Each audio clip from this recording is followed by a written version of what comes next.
ॐ अज्ञानातिमिरान्धस्य ज्ञानाञ्जनशलाकया चक्षुरुन्मीलितं येन तस्मै श्रीगुरवे नमः। श्रीचैतन्यमनोभीष्टं स्थापितं येन भूतले स्वयं रूपकदा मह्यं ददाति स्वपदान्तिकं।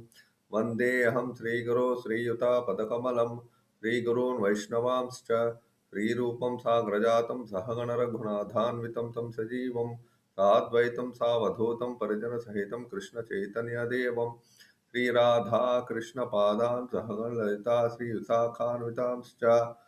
हे कृष्णा करुणा सिंधो दीनबंधो जगत्पते गोपेश गोपिका कांता राधा कांता नमोस्तुते तप्त कांचन गौरांगी राधे वृंदावनेश्वरी वृषभानुसुते देवी प्रणमामि हरिप्रिये वाञ्छाकल्पतरुभ्यश्च कृपा सिन्धुभ्य एव च पतितानां पावनेभ्यो वैष्णवेभ्यो नमो नमः। जय श्री कृष्ण चैतन्य प्रभु नित्यानंद श्री अद्वैत गदाधर श्रीवासादि गौर भक्त वृंद हरे कृष्णा कृष्णा कृष्णा हरे हरे हरे राम राम राम हरे हरे। ओम नमो भगवते वासुदेवाय। ओम नमो भगवते वासुदेवाय। ओम नमो भगवते वासुदेवाय। नारायणं नमस्कृत्य नरं चैव नरोत्तमं देवीं सरस्वतीं व्यासं ततो जयं मुदीरयेत्। नष्टप्रायेषु अभद्रेषु नित्यं भागवत सेवया भगवती उत्तमश्लोके भक्तिर्भवति नैष्ठिकी। कृष्णाय वासुदेवाय देवकीनन्दनाय च नन्दगोपकुमाराय गोविन्दाय नमो नमः। मूकं करोति वाचालं पङ्गुं लङ्घयते गिरिं यत्कृपातमहं वन्दे श्रीगुरुं दीनतारिणं परमानन्दमाधवं श्रीचैतन्यमीश्वरं हरि ओं तत्सत्। హరే కృష్ణ. ఈరోజు ఈ భాగవత ప్రవచనం యొక్క కార్యక్రమానికి వచ్చిన భక్తులందరికీ ఇస్కాన్ చెన్నై తరఫున మా హృదయపూర్వక స్వాగతం తెలియజేస్తున్నాం. అందరికీ లాస్ట్ వీక్లో మేము ఈ యొక్క ప్రవచనం అనేది కంటిన్యూ చేయలేకపోయాం. ఎందువల్లంటే కొన్ని టెక్నికల్ ఇష్యూస్ రావడం వల్ల సరిగ్గా ఈ ప్రవచనాన్ని లాస్ట్ వీక్ మేము మీకు అందించలేకపోయాం. సో అందుకు మేము చింతిస్తున్నాం. కాకపోతే ఈ వారం నుంచి మామూలుగా మీకు ఈ యొక్క భాగవత ప్రవచనాలు ప్రతి ఆదివారం సాయంత్రం ఉంటాయి. సో మీరందరూ కూడా దయచేసి ఈ ప్రవచనాల్లో పాల్గొని మిమ్మల్ని అందరినీ కోరుచున్నాం. సో ఇప్పుడు మనం ఈరోజు ధ్రువ మహారాజ్ యొక్క కథ గురించి మనం తెలుసుకుందాం. ఇంతకుముందు మనం భాగవతంలో మనం నారదముని యొక్క కథ, అలాగే జయ విజయుల యొక్క శాపం, ఆ విధంగానే వరాహస్వామి యొక్క కథ, ఈ విషయాలన్నీ మనం ఇంతకుముందు వారాల్లో మనం చర్చించుకున్నాం. ఇప్పుడు మనం ఈరోజు ధ్రువ మహారాజు గురించి మనం చాలా విషయాలు తెలుసుకుందాం. ధ్రువ మహారాజు గురించి మనకి భాగవతంలో 4వ స్కందంలో వస్తుంది ఈ ధ్రువ మహారాజు చరిత్ర. ధ్రువ చరిత్రలో మనకి తెలుసుకోవాల్సిన విషయాలు చాలా ఉన్నాయి. ధ్రువ చరిత్ర యొక్క విశేషం చాలా ఉందన్నమాట. ఎందువల్లంటే ఆ ధ్రువ మహారాజు యొక్క లీల అనేది ఒక చిన్న బాలుడైనా సరే మనకి చాలా విషయాలు ఆ లీల మనకు అర్థమవుతాయి ఆ చిన్న బాలుడి ద్వారా. సో మనం ఈరోజు ఈ భాగవతం మొదలు పెడుతున్నాం కాబట్టి మనకి ఎప్పుడు కూడా మనం భాగవతం మొదలుపెట్టే ముందు మనం చేయవలసిన ప్రార్థన ఏమిటంటే ఓం నమో భగవతే వాసుదేవ అనేది 3 సార్లు మనం భగవంతుణ్ణి ధ్యానం చేయాలి. ఆయన నామం చదివి ఆయనకి నమస్కారం మన మనస్సులో మన హృదయంతో ఆయనకి నా ప్రణామం అర్పిస్తూ ఆయన్ని ధ్యానం చేయాలి 3 సార్లు ఆయన నామం చదువుతూ. అలాగే ఈ శ్లోకం అన్నమాట భాగవతం మొదటి స్కందంలో వస్తుంది. నారాయణం నమస్కృత్య నరం చైవ నరోత్తమం దేవీం సరస్వతిం వ్యాసం తతో జయం ఉదీరయేత్. ఈ యొక్క పర్సనాలిటీస్ అన్నమాట మనకి వాళ్ళ ద్వారానే అంటే భగవంతుడి యొక్క భాగవతం మనం తెలుసుకోవాలంటే మనకి ఆ శ్రీమన్నారాయణ యొక్క భాగవతాన్ని మనం అర్థం చేసుకోవాలంటే మనకి ఆశీర్వచనాలు మనకు కావాలి. ఇప్పుడు ఏదైనా మనకి అలాంటి అద్భుతమైన దివ్యమైన శాస్త్రాన్ని మనం అర్థం చేసుకోవాలంటే సరస్వతీదేవి, వ్యాస భగవానుడు, అలాగే నరనారాయణ ఋషి, నరుల్లో ఉత్తములైన నరనారాయణ ఋషి, అలాగే శ్రీమన్నారాయణ యొక్క ఆశీస్సులు, వాళ్ళ యొక్క అనుగ్రహం మనం పొందితే మనం యొక్క భాగవతాన్ని మనం అర్థం చేసుకుంటాం. సో ఆ విధంగా మనం తెలుసుకుంటాం. అలాగే భాగవత చదవడం వల్ల ఏం జరుగుతుంది, మనకి నష్టప్రాయేషు భద్రేషు అని జరుగుతుంది అనమాట. అనే విషయం అనే యొక్క ఆహ్, మనకి భాగవతం వల్ల మనకి బాగా ఆ యొక్క అనుగ్రహం కలుగుతుంది. ఏంటి నష్టప్రాయష అభద్ర. అభద్రేషు అంటే మన హృదయంలో ఉన్న అనేక అనర్థాలు, జన్మ జన్మల నుంచి మన హృదయంలో అనేక అనర్థాలను మనం ప్రతి జన్మలో మనం పేర్చుకుంటున్నాం. ఇదేంటంటే ఈ జన్మ అనేది అనేక రకాల విషయాలు మన హృదయంలో చేకూరుస్తున్నాయి. అనేక రకాల విషయాలు మనల్ని ప్రతి రోజు కూడా మనకు అనేక రకాల కొత్త కొత్త విషయాలు లేకపోతే మన హృదయం అనేక రకాలుగా ఎఫెక్ట్ అవుతూ ఉంటుంది. దానివల్ల కొన్ని కొన్ని విషయాలు మన హృదయంలో ఇంప్రెషన్స్ కింద తయారవుతాయి. అవన్నీ కూడా మనకి అనర్థాల కింద వస్తాయన్నమాట. ఈ అనర్థాలన్నీ కూడా ఎలా పోతాయంటే నిత్యం భాగవత సేవయ. మనం ఎప్పుడు భాగవతాన్ని ఎప్పుడు వినడం, పఠించడం వాటి వల్ల చేస్తే మనకేమవుతుందంటే ఈ నష్టప్రాయేషు అభద్రేషు ఈ అభద్ర అనే అనర్థాలని మన హృదయాల నుంచి పూర్తిగా నశించిపోతాయి. ఎప్పుడైతే మన హృదయం నశించిపోయి శుద్ధంగా తయారైందో అప్పుడు భగవంతుడు మన హృదయంలోని ప్రవేశిస్తాడు. ఆయన ఆల్రెడీ హృదయంలో ఉన్నాడు. కాపోతే ఆయన కూర్చుని టెస్ట్ వేసుకొని కూర్చున్నాడు. అయినా సరే మనకు భగవంతుడిని మనం అర్థం చేసుకోలేకపోతున్నాం ఈనాడు. అలాంటి భగవంతుడిని మనం అర్థం చేసుకోవాలంటే మనం హృదయం శుద్ధంగా ఉండాలి. ఇప్పుడు మనం అద్దం ఉంది. అద్దం మనకి ఎదురుగుండా కనపడుతుంది. దాని మీద ధూళి బాగా ఉంటే మనకు మొహం కనపడదు అద్దంలో. అలాగే ఆ ధూళిని తీసేస్తే అద్దం స్పష్టంగా మన మొహం కనపడుతుంది. అలాగే భగవంతుని మనం చూడాలి, అర్థం చేసుకోవాలి, భాగవతాన్ని అర్థం చేసుకోవాలంటే ఈ ఇంకా బాగా భక్తిలో మనం పైకి వెళ్ళాలంటే ఈ హృదయం యొక్క శుద్ధి జరుగుతూ ఉండాలన్నమాట ఎప్పుడూ కూడా. అందుకే భాగవతం మనకి హృదయ శుద్ధి చేస్తూ భగవంతుని మీద భక్తిని విపరీతంగా పెంచుతుంది. అందుకే భక్తిర్భవతి నైష్టికి. భక్తిర్భవతి నైష్టికి అంటే భగవంతుని యొక్క భక్తి మీద మనకి నిష్ట స్ట్రాంగ్‌గా నిష్టగా మనం చేయగల శక్తి మనకొస్తుందన్నమాట.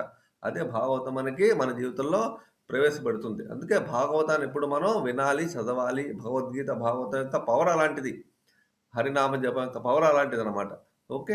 సో, ఇప్పుడు మనం ఈ యొక్క భాగవతాన్ని మనం ఇలాగ మనం వినడం వల్ల ఉపయోగం తెలుసుకున్నాం. ఇప్పుడు భాగవతంలో ఎప్పుడు కూడా మనకి ఎవరి గురించి మనకి భాగవతంలో మనకు తెలుస్తుంది? కృష్ణాయ వాసుదేవాయ. శ్రీకృష్ణ భగవానుడి యొక్క లీలలు, ఆయన భగవంతుని యొక్క అద్భుతమైన లక్షణాలు, ఆ!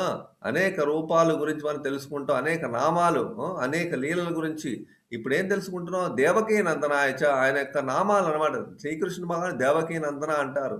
నందనందన అంటారు. యశోద నందన అంటారు. అనేక రకాల పేర్లున్నాయి. గోవింద అంటారు. ఇవన్నీ ఏంటంటే భగవంతుని యొక్క అనేక నామాలనమాట.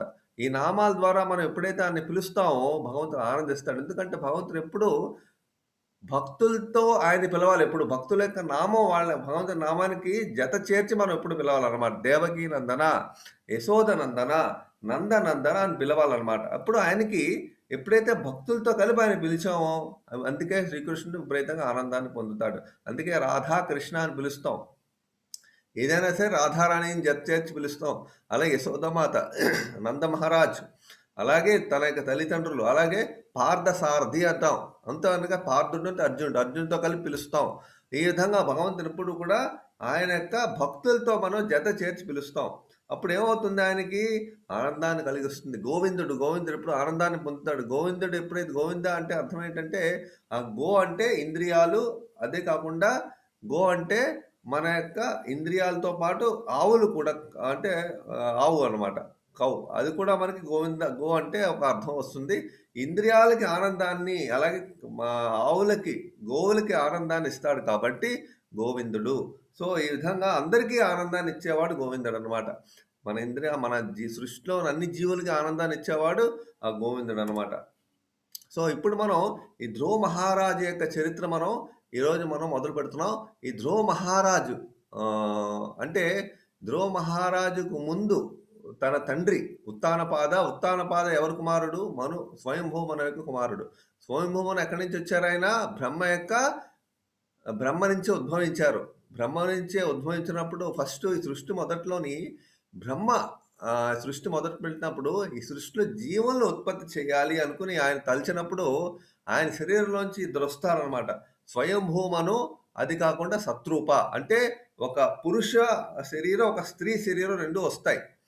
వాళ్ళిద్దరి నుంచే జీవులను ఉత్పత్తి చేయమని బ్రహ్మదేవుడు స్వయంభూమానికి శత్రూపకి ఆదేశాన్ని ఇస్తారు.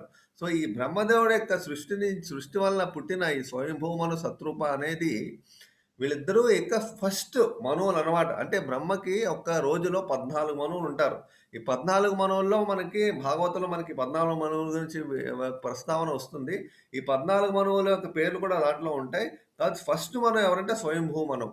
ఈ ఆయనంతట ఆయన ఉద్భవిస్తారు బ్రహ్మ యొక్క హృదయంలో ఇది మనసులోంచి. బ్రహ్మ యొక్క ఉద్భవం అనమాట ఆయన. బ్రహ్మ తర్వాత. సో, బ్రహ్మ కుమారుడి కింద మనం భావిస్తాం. సో, ఇలాంటి స్వయంభూ మనువు శత్రూప నుంచి పుట్టగానే వాళ్ళని ఆయన అడుగుతారాయన.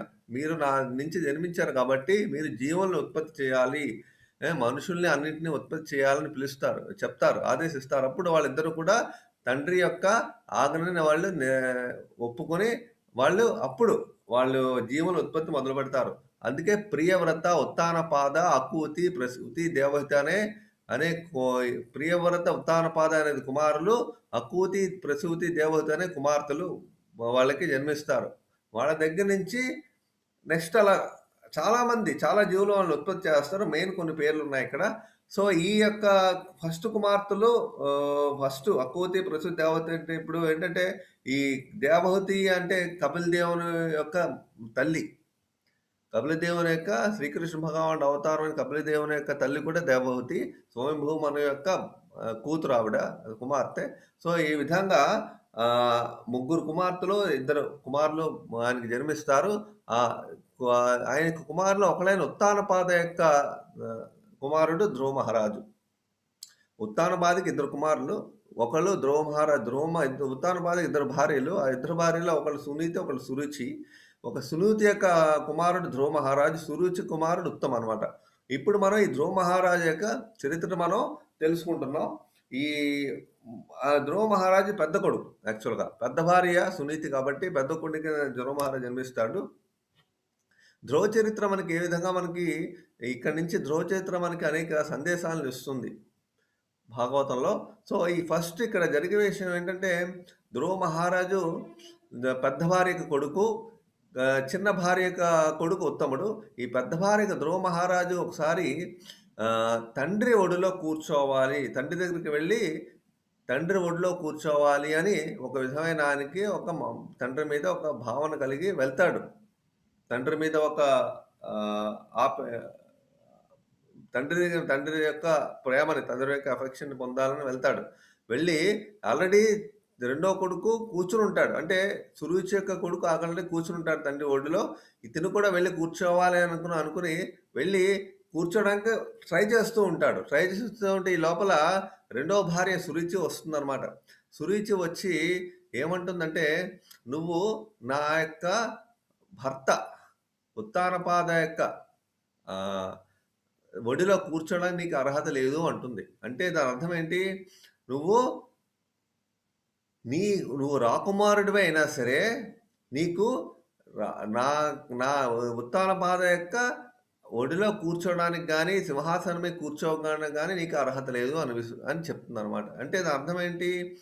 నువ్వు నా గర్భం నుంచి జన్మించలేదు కాబట్టి, నువ్వు ఇంకో భార్య గర్భం నుంచి జన్మించావు కాబట్టి, నీకు నా యొక్క ఉత్తానపాద యొక్క ఒడిలో కూర్చోడానికి అర్హత లేదంటే, ఇప్పుడు అంటే పెద్ద భార్యని అవమానించినట్లు అవుతుంది. అలాగే పెద్ద భార్య కొడుకును అవమానించినట్లు అవుతుంది. దీనివల్ల ఇది కారణం ఏమిటంటే, ఈ ఉత్తానపాదకి ఇద్దరు కొడుకుల మీద మధ్య భేదం లేదు. కాకపోతే ఆయన పెద్ద భార్యని ఎక్కువ ఆదరించలేకపోతాడు. పెద్ద భార్యని ఎక్కువగా ఆదరించి, పెద్ద భార్య మీద ఎప్పుడు ప్రేమ, అభిమానం, అనురాగం చూపించలేకపోతాడు. రెండో భార్య మీద ప్రేమ, అభిమానం, అనురాగం ఎక్కువ ఉంటాయి. ఆ విషయం రెండో భార్యకి బాగా తెలుసు. అందువల్ల ఏమిటంటే, ఎప్పుడైతే ధ్రువ మహారాజు ఒళ్ళో కూర్చోవడానికి ఎప్పుడైతే ప్రయత్నిస్తున్నాడో, వెంటనే తను అవమానించిందనమాట. ఆ విధంగా అవమానించడం ఏంటంటే, ఆ యొక్క అవకాశాన్ని లాభంగా తీసుకుని ధ్రువ మహారాజుని అవమానించింది. అప్పుడు ధ్రువ మహారాజుకి 5, 6 ఏళ్ళు చాలా చిన్నపిల్లవాడు అనమాట. తండ్రి ఒడిలో పాపం కూర్చుందా అని వచ్చినప్పుడు తండ్రికి ఆ విధమైన బాధ లేకపోయినా, ఎప్పుడైతే రెండో భార్య ఈ విధంగా చెప్పిందో తండ్రి ఏమీ చేయలేకపోతాడు. ఏమనలేకపోతాడు. ఎందుకు అనలేకపోతాడు అంటే, ధ్రువ మహారాజు పెద్ద కొడుకైనా సరే ఏమనలేకపోతాడు. ఎందుకంటే రెండో భార్య మీద ఆయనకి విపరీతమైన అనురాగం, ప్రేమ ఎక్కువ ఉంటాయి. పెద్ద భార్య మీద అసలు పెద్దగా ఉండవు. ఆదరించలేకపోతాడు పెద్ద భార్యని. దానివల్ల అందుకే ఈ యొక్క విషయం ఏ విధంగా మనం చూస్తామంటే ఎప్పుడైతే మనకి ఈ తనలో గర్వం ఏర్పడింది సురుచిలో. ఈ గర్వం ఎప్పుడైతే మనకి ఏర్పడుతుందో నన్నే నాకే నా భర్త నాకే ఎప్పుడు కూడా అనేక ఆహ్, అనేక అభిమానాన్ని చూపిస్తూ ఉంటాడు. నన్నే ఎప్పుడు చూస్తూ ఉంటాడు. నన్నే ఎప్పుడు చూస్తూ ఉంటాడు. పెద్ద భార్యని చూడడు అని ఎప్పుడైతే తను గ్రహించిందో, ఆహ్, మీ రెండో భార్యని పెద్ద భార్య చులకనగా చూస్తుందనమాట. ఆ విధంగా చులకన తన తల్లిని తన్నే చులకనగా చూడడం, ఇన్సల్ట్ చేయడం అనేది ధ్రువుడు భరించలేకపోతాడు. అప్పుడు వెంటనే చాలా బాధాకరంగా వెళ్ళిపోతాడు. దీని అర్థం ఏంటంటే మనకి గర్వం ఎప్పుడైతే మనలో ప్రవేశించిందో, మనం అందరికన్నా మనం మంచి పొజిషన్‌లో ఉన్నాం, లేకపోతే మనమే గొప్పవాళ్ళమి అని ఎప్పుడైతే మనకి ప్రవేశించిందో, మనం ఆఖరికి చిన్న పిల్లల్ని కూడా అవమానించడానికి మనం వెనుకాడం. అంత చిన్న పిల్లల మీద కూడా ఒక విధమైన ఆప్యాయత చూపించలేని పరిస్థితొచ్చింది ఆ సురేష్‌కి. చిన్న పిల్లలైనా చూపించొచ్చు కదా! చిన్న పిల్లాడి మీదైనా సరే పాపం కూర్చుంటే కూర్చున్నాడు. తన వరకు నీ యొక్క సింహాసనాన్ని గాని, లేకపోతే నీ యొక్క తండ్రి ఒడిలో కూర్చొని నీకు అర్హత లేదని చెప్పేవాళ్ళు చిన్న పిల్లలకు కూడా చెప్పవలసిన పరిస్థితి ఏర్పడిందంటే, తన గర్వం ఎక్కువ, అహంకారం ఎక్కువ ఉండడం వల్ల ఆఖరికి చిన్న పిల్లల్ని కూడా అవమానించి చేయవలసిన పరిస్థితొచ్చింది సురుచికి. అంటే మనలో గర్వం ఉంటే మనం ఏ విధంగా ప్రవర్తిస్తామో మనకే తెలీదు. సో, మనకి కంట్రోల్ ఉండదు. అలాగే మనం చాలా తప్పులు చేస్తాం. అందరిని ఇన్సల్ట్ చేస్తాం. దానివల్ల మనమే ఆహ్, అందరికి దానివల్ల మనమే రేపొద్దున అనుభవిస్తాం కూడా. ఒకళ్ళని అనవసరంగా మనల్ని అవమానించినా, ఒక అనవసరంగా ఇన్సల్ట్ చేసినా, క్రిటిసైజ్ చేసినా వాళ్ళని ఓకే. మనకే ఆ విధమైన తిరిగి మనకే ఆ ఫలితాన్ని అనుభవించాల్సొస్తుంది. సో, ఇప్పుడు ఈ విధంగా అని ఏముంటుందంటే, నువ్వు శ్రీమన్నారాయణుడి యొక్క మీద తపస్సు చేసి, ఈ శరీరాన్ని వదిలేసి, మళ్ళీ నా గర్భంలో పుట్టిన తర్వాత నీకు మళ్ళీ ఈ యొక్క రాజు సింహాసనం మీద కూర్చోడానికి నీకు అవకాశం ఉంటుంది. అంటే దాని అర్థం ఏంటి? నీ నీ యొక్క తల్లి గర్భంలో నువ్వు పుట్టావు కాబట్టి, ఆ తల్లి శరీరం నుంచి వచ్చావు కాబట్టి, ఆ తల్లి శరీరానికి వాల్యూ లేదు. నీకు వాల్యూ లేదు. ఆ విధంగా అందరిని ఇన్సల్ట్ తల్లిని, కొడుకుని ఇన్సల్ట్ చేసింది. సో, ఈ విధంగా ఆవిడ చెప్తుందనమాట రెండో భార్య. అప్పుడు రాజు ఒక్క మాట కూడా అనలేకపోతాడు. సో, అలాగ జరిగిన విషయాన్ని 5 సంవత్సరాలు ధ్రువుడు చాలా అవమానంగా తీసుకుంటాడు. తీసుకున్న వెంటనే కిందకొచ్చేసి తల్లి దగ్గరికెళ్ళిపోతాడనమాట. చాలా ఏడుస్తూ. సో, ఈ విధంగా ఏడుస్తూ వెళ్ళిపోతాడు తల్లి దగ్గరికి. వెళ్ళిపోగానే తల్లి చాలా బాధగా ఈ యొక్క ఎప్పుడైతే తల్లి దగ్గరికెళ్ళిపోయాడో ఏమైందని తల్లి దగ్గరికి చాలా కోపంగా, చాలా ఉక్రోషంతో, చాలా ఆవేశంతో వెళ్తాడు. వెళ్ళి తల్లి దగ్గరికెళ్ళి ఏడుస్తూ కూర్చుంటాడు. చాలా ఉక్రోషం, కోపంతో. అప్పుడు ఆ యొక్క ఉంటారు కదా! అక్కడ సర్వెంట్లు భవనంలో వాళ్ళందరూ ఈ యొక్క సంభాషణ విన్నారు కదా! వాళ్ళందరూ వస్తారనమాట. వచ్చి వాళ్ళందరూ వచ్చి పెద్ద భార్యతో చెప్తారు జరిగిన విషయం అంతా. చెప్పగానే పెద్ద భార్య చాలా బాధపడుతుంది. నా కొడుకుని ఇంత ఈ విధంగా అవమానించిందా అని బాధపడుతుందనమాట. అప్పుడు మంచి సలహా ఒకటిస్తుంది. ఎవరు? సునీతి. సునీతి భార్య, పెద్ద భార్య మంచి సలహా ఇస్తుంది. ఇది చాలా మంచి సలహా ఇస్తుందనమాట. ఏంటేంటి, సురుచికి ఆ విధమైన జ్ఞానం లేకపోయినా సునీతికి మంచి జ్ఞానం ఉంది. మంచి మనస్తత్వం గల రా ఆవిడ రాణి. ఆవిడ ఏమిస్తుందంటే, ఈ శ్లోకం మనం అర్థం చేసుకుందాం. మాంగళం తాత పర్యేషు మస్తాభుక్తో జనాయత్ పరదుఃఖదస్తాత్. ఆమె కూడా చాలా భారీగా ఊపిరి పీల్చుకుంటూ సంభవించిన బాధాకరమైన పరిస్థితికి వాస్తవిక పరిష్కారం ఆమెకు తెలియదు. ఎటువంటి పరిష్కారం కనుగొనలేక ఆమె తన కుమారునితో ఇట్లు పలికెను. ఈ విధంగా చెప్తుంది, నా ప్రియమైన కుమారా, ఇతరులకు హానికి ఆశించవద్దు. ఇతరులకు దుఃఖం కలిగించిన వారు అదే తిరిగి దుఃఖమును అనుభవించగలరు. దాని అర్థం ఏంటంటే, మనం ఎప్పుడైతే ఒకళ్ళకి దుఃఖాన్ని కలిగించాలి అని మనం ఆశిస్తామో, వాళ్ళు కలిగిస్తామో, తిరిగి అదే దుఃఖం మనకు కూడా వస్తుంది అనే విషయాన్ని మనకి చెప్తోంది సునీతి. ఇప్పుడు నిన్ను అవమానించింది వాళ్ళకి దుఃఖాన్ని కలుగజేయాలని నువ్వు ఆశించకు. నువ్వు వాళ్ళు బాధపడాలి, దానివల్ల వాళ్ళు అనేక రకమైన కష్టాలను అనుభవించాలి, వాళ్ళు దుఃఖం అనుభవించాలని నువ్వు కోరుకోకు అని తల్లి ఒక మంచి సలహా ఇస్తుంది. అంటే తల్లి సునీతి ఎంత మంచి హృదయం, ఎంత నెమ్మది హృదయం కలిగిన రాణియో మనకు అర్థమవుతుంది. ఆ విధంగా అవమానించిన తనని, కొడుకుని అవమానించిన వాళ్ళ మీద తనకి ఎటువంటి కోపం, ఆ విధంగా ఎటువంటి ఉద్రేకం ఎటువంటి ద్వేషం లేవు. రెండో భార్య మీద ద్వేషం లేదు. చిన్న భార్యకి రెండో పెద్ద భార్య మీద ద్వేషం ఉన్నా, పెద్ద భార్యకి చిన్న భార్య మీద ద్వేషం లేదు. ఆ విధంగానే తను ఇది మనం నేర్చుకోవాల్సిన ఒక పాఠం అనమాట ఇక్కడ. సో, ఈ విధంగా మనం నేర్చుకుంటాం. అంతే కాకుండా ఏం చెప్తుందంటే నీ యొక్క తల్లి అంటే నీ యొక్క సవతి తల్లి ఈ విధంగా శ్రీమన్నారాయణ దగ్గరికెళ్ళి నువ్వు తపస్సు చేసి మళ్ళీ నీ జన్మ ఇంకో జన్మ నా గర్భంలో పుట్టి అప్పుడు నువ్వు మహారాజు అవ్వగల అవకాశం నీకు వస్తుందని చెప్తుంది కదా! మంచి సలహాయే ఇచ్చింది. ఆవిడిచ్చిన సలహా మంచిదే. మనకేమైనా కోరికలు గాని, మనకేమైనా సంపదలు కానీ, మనకేమన్నా జీవితంలో సంపాదించాలి అంటే, మనం ఏమైనా ప్రయత్నం చేసి ఏమైనా సంపాదించాలి, విజయవంతం కావాలంటే మనకి భగవంతుని యొక్క ఆశీస్సులుండాలి. భగవంతుని ఆశీస్సులు లేకపోతే మనం ఎంత కష్టపడినా, ట్రై చేసినా అది సాధ్యం కాదు. ఇప్పుడు చాలామంది చాలా ట్రై చేస్తున్నాం. ఎన్ని రకాలుగా భౌతికంగా మన భౌతిక సంపదలో డబ్బు కావాలి, లేకపోతే అనేకమైన జీవితంలో మంచి పొజిషన్ కావాలి, లేకపోతే మంచి చదువు కావాలి, ఉద్యోగం కావాలి, లేకపోతే అన్ని రకాల ప్రపంచంలో మంచి పొజిషన్‌కెళ్ళాలి. ఇలా రకరకాల కోరికలు మనుషులకుంటాయి.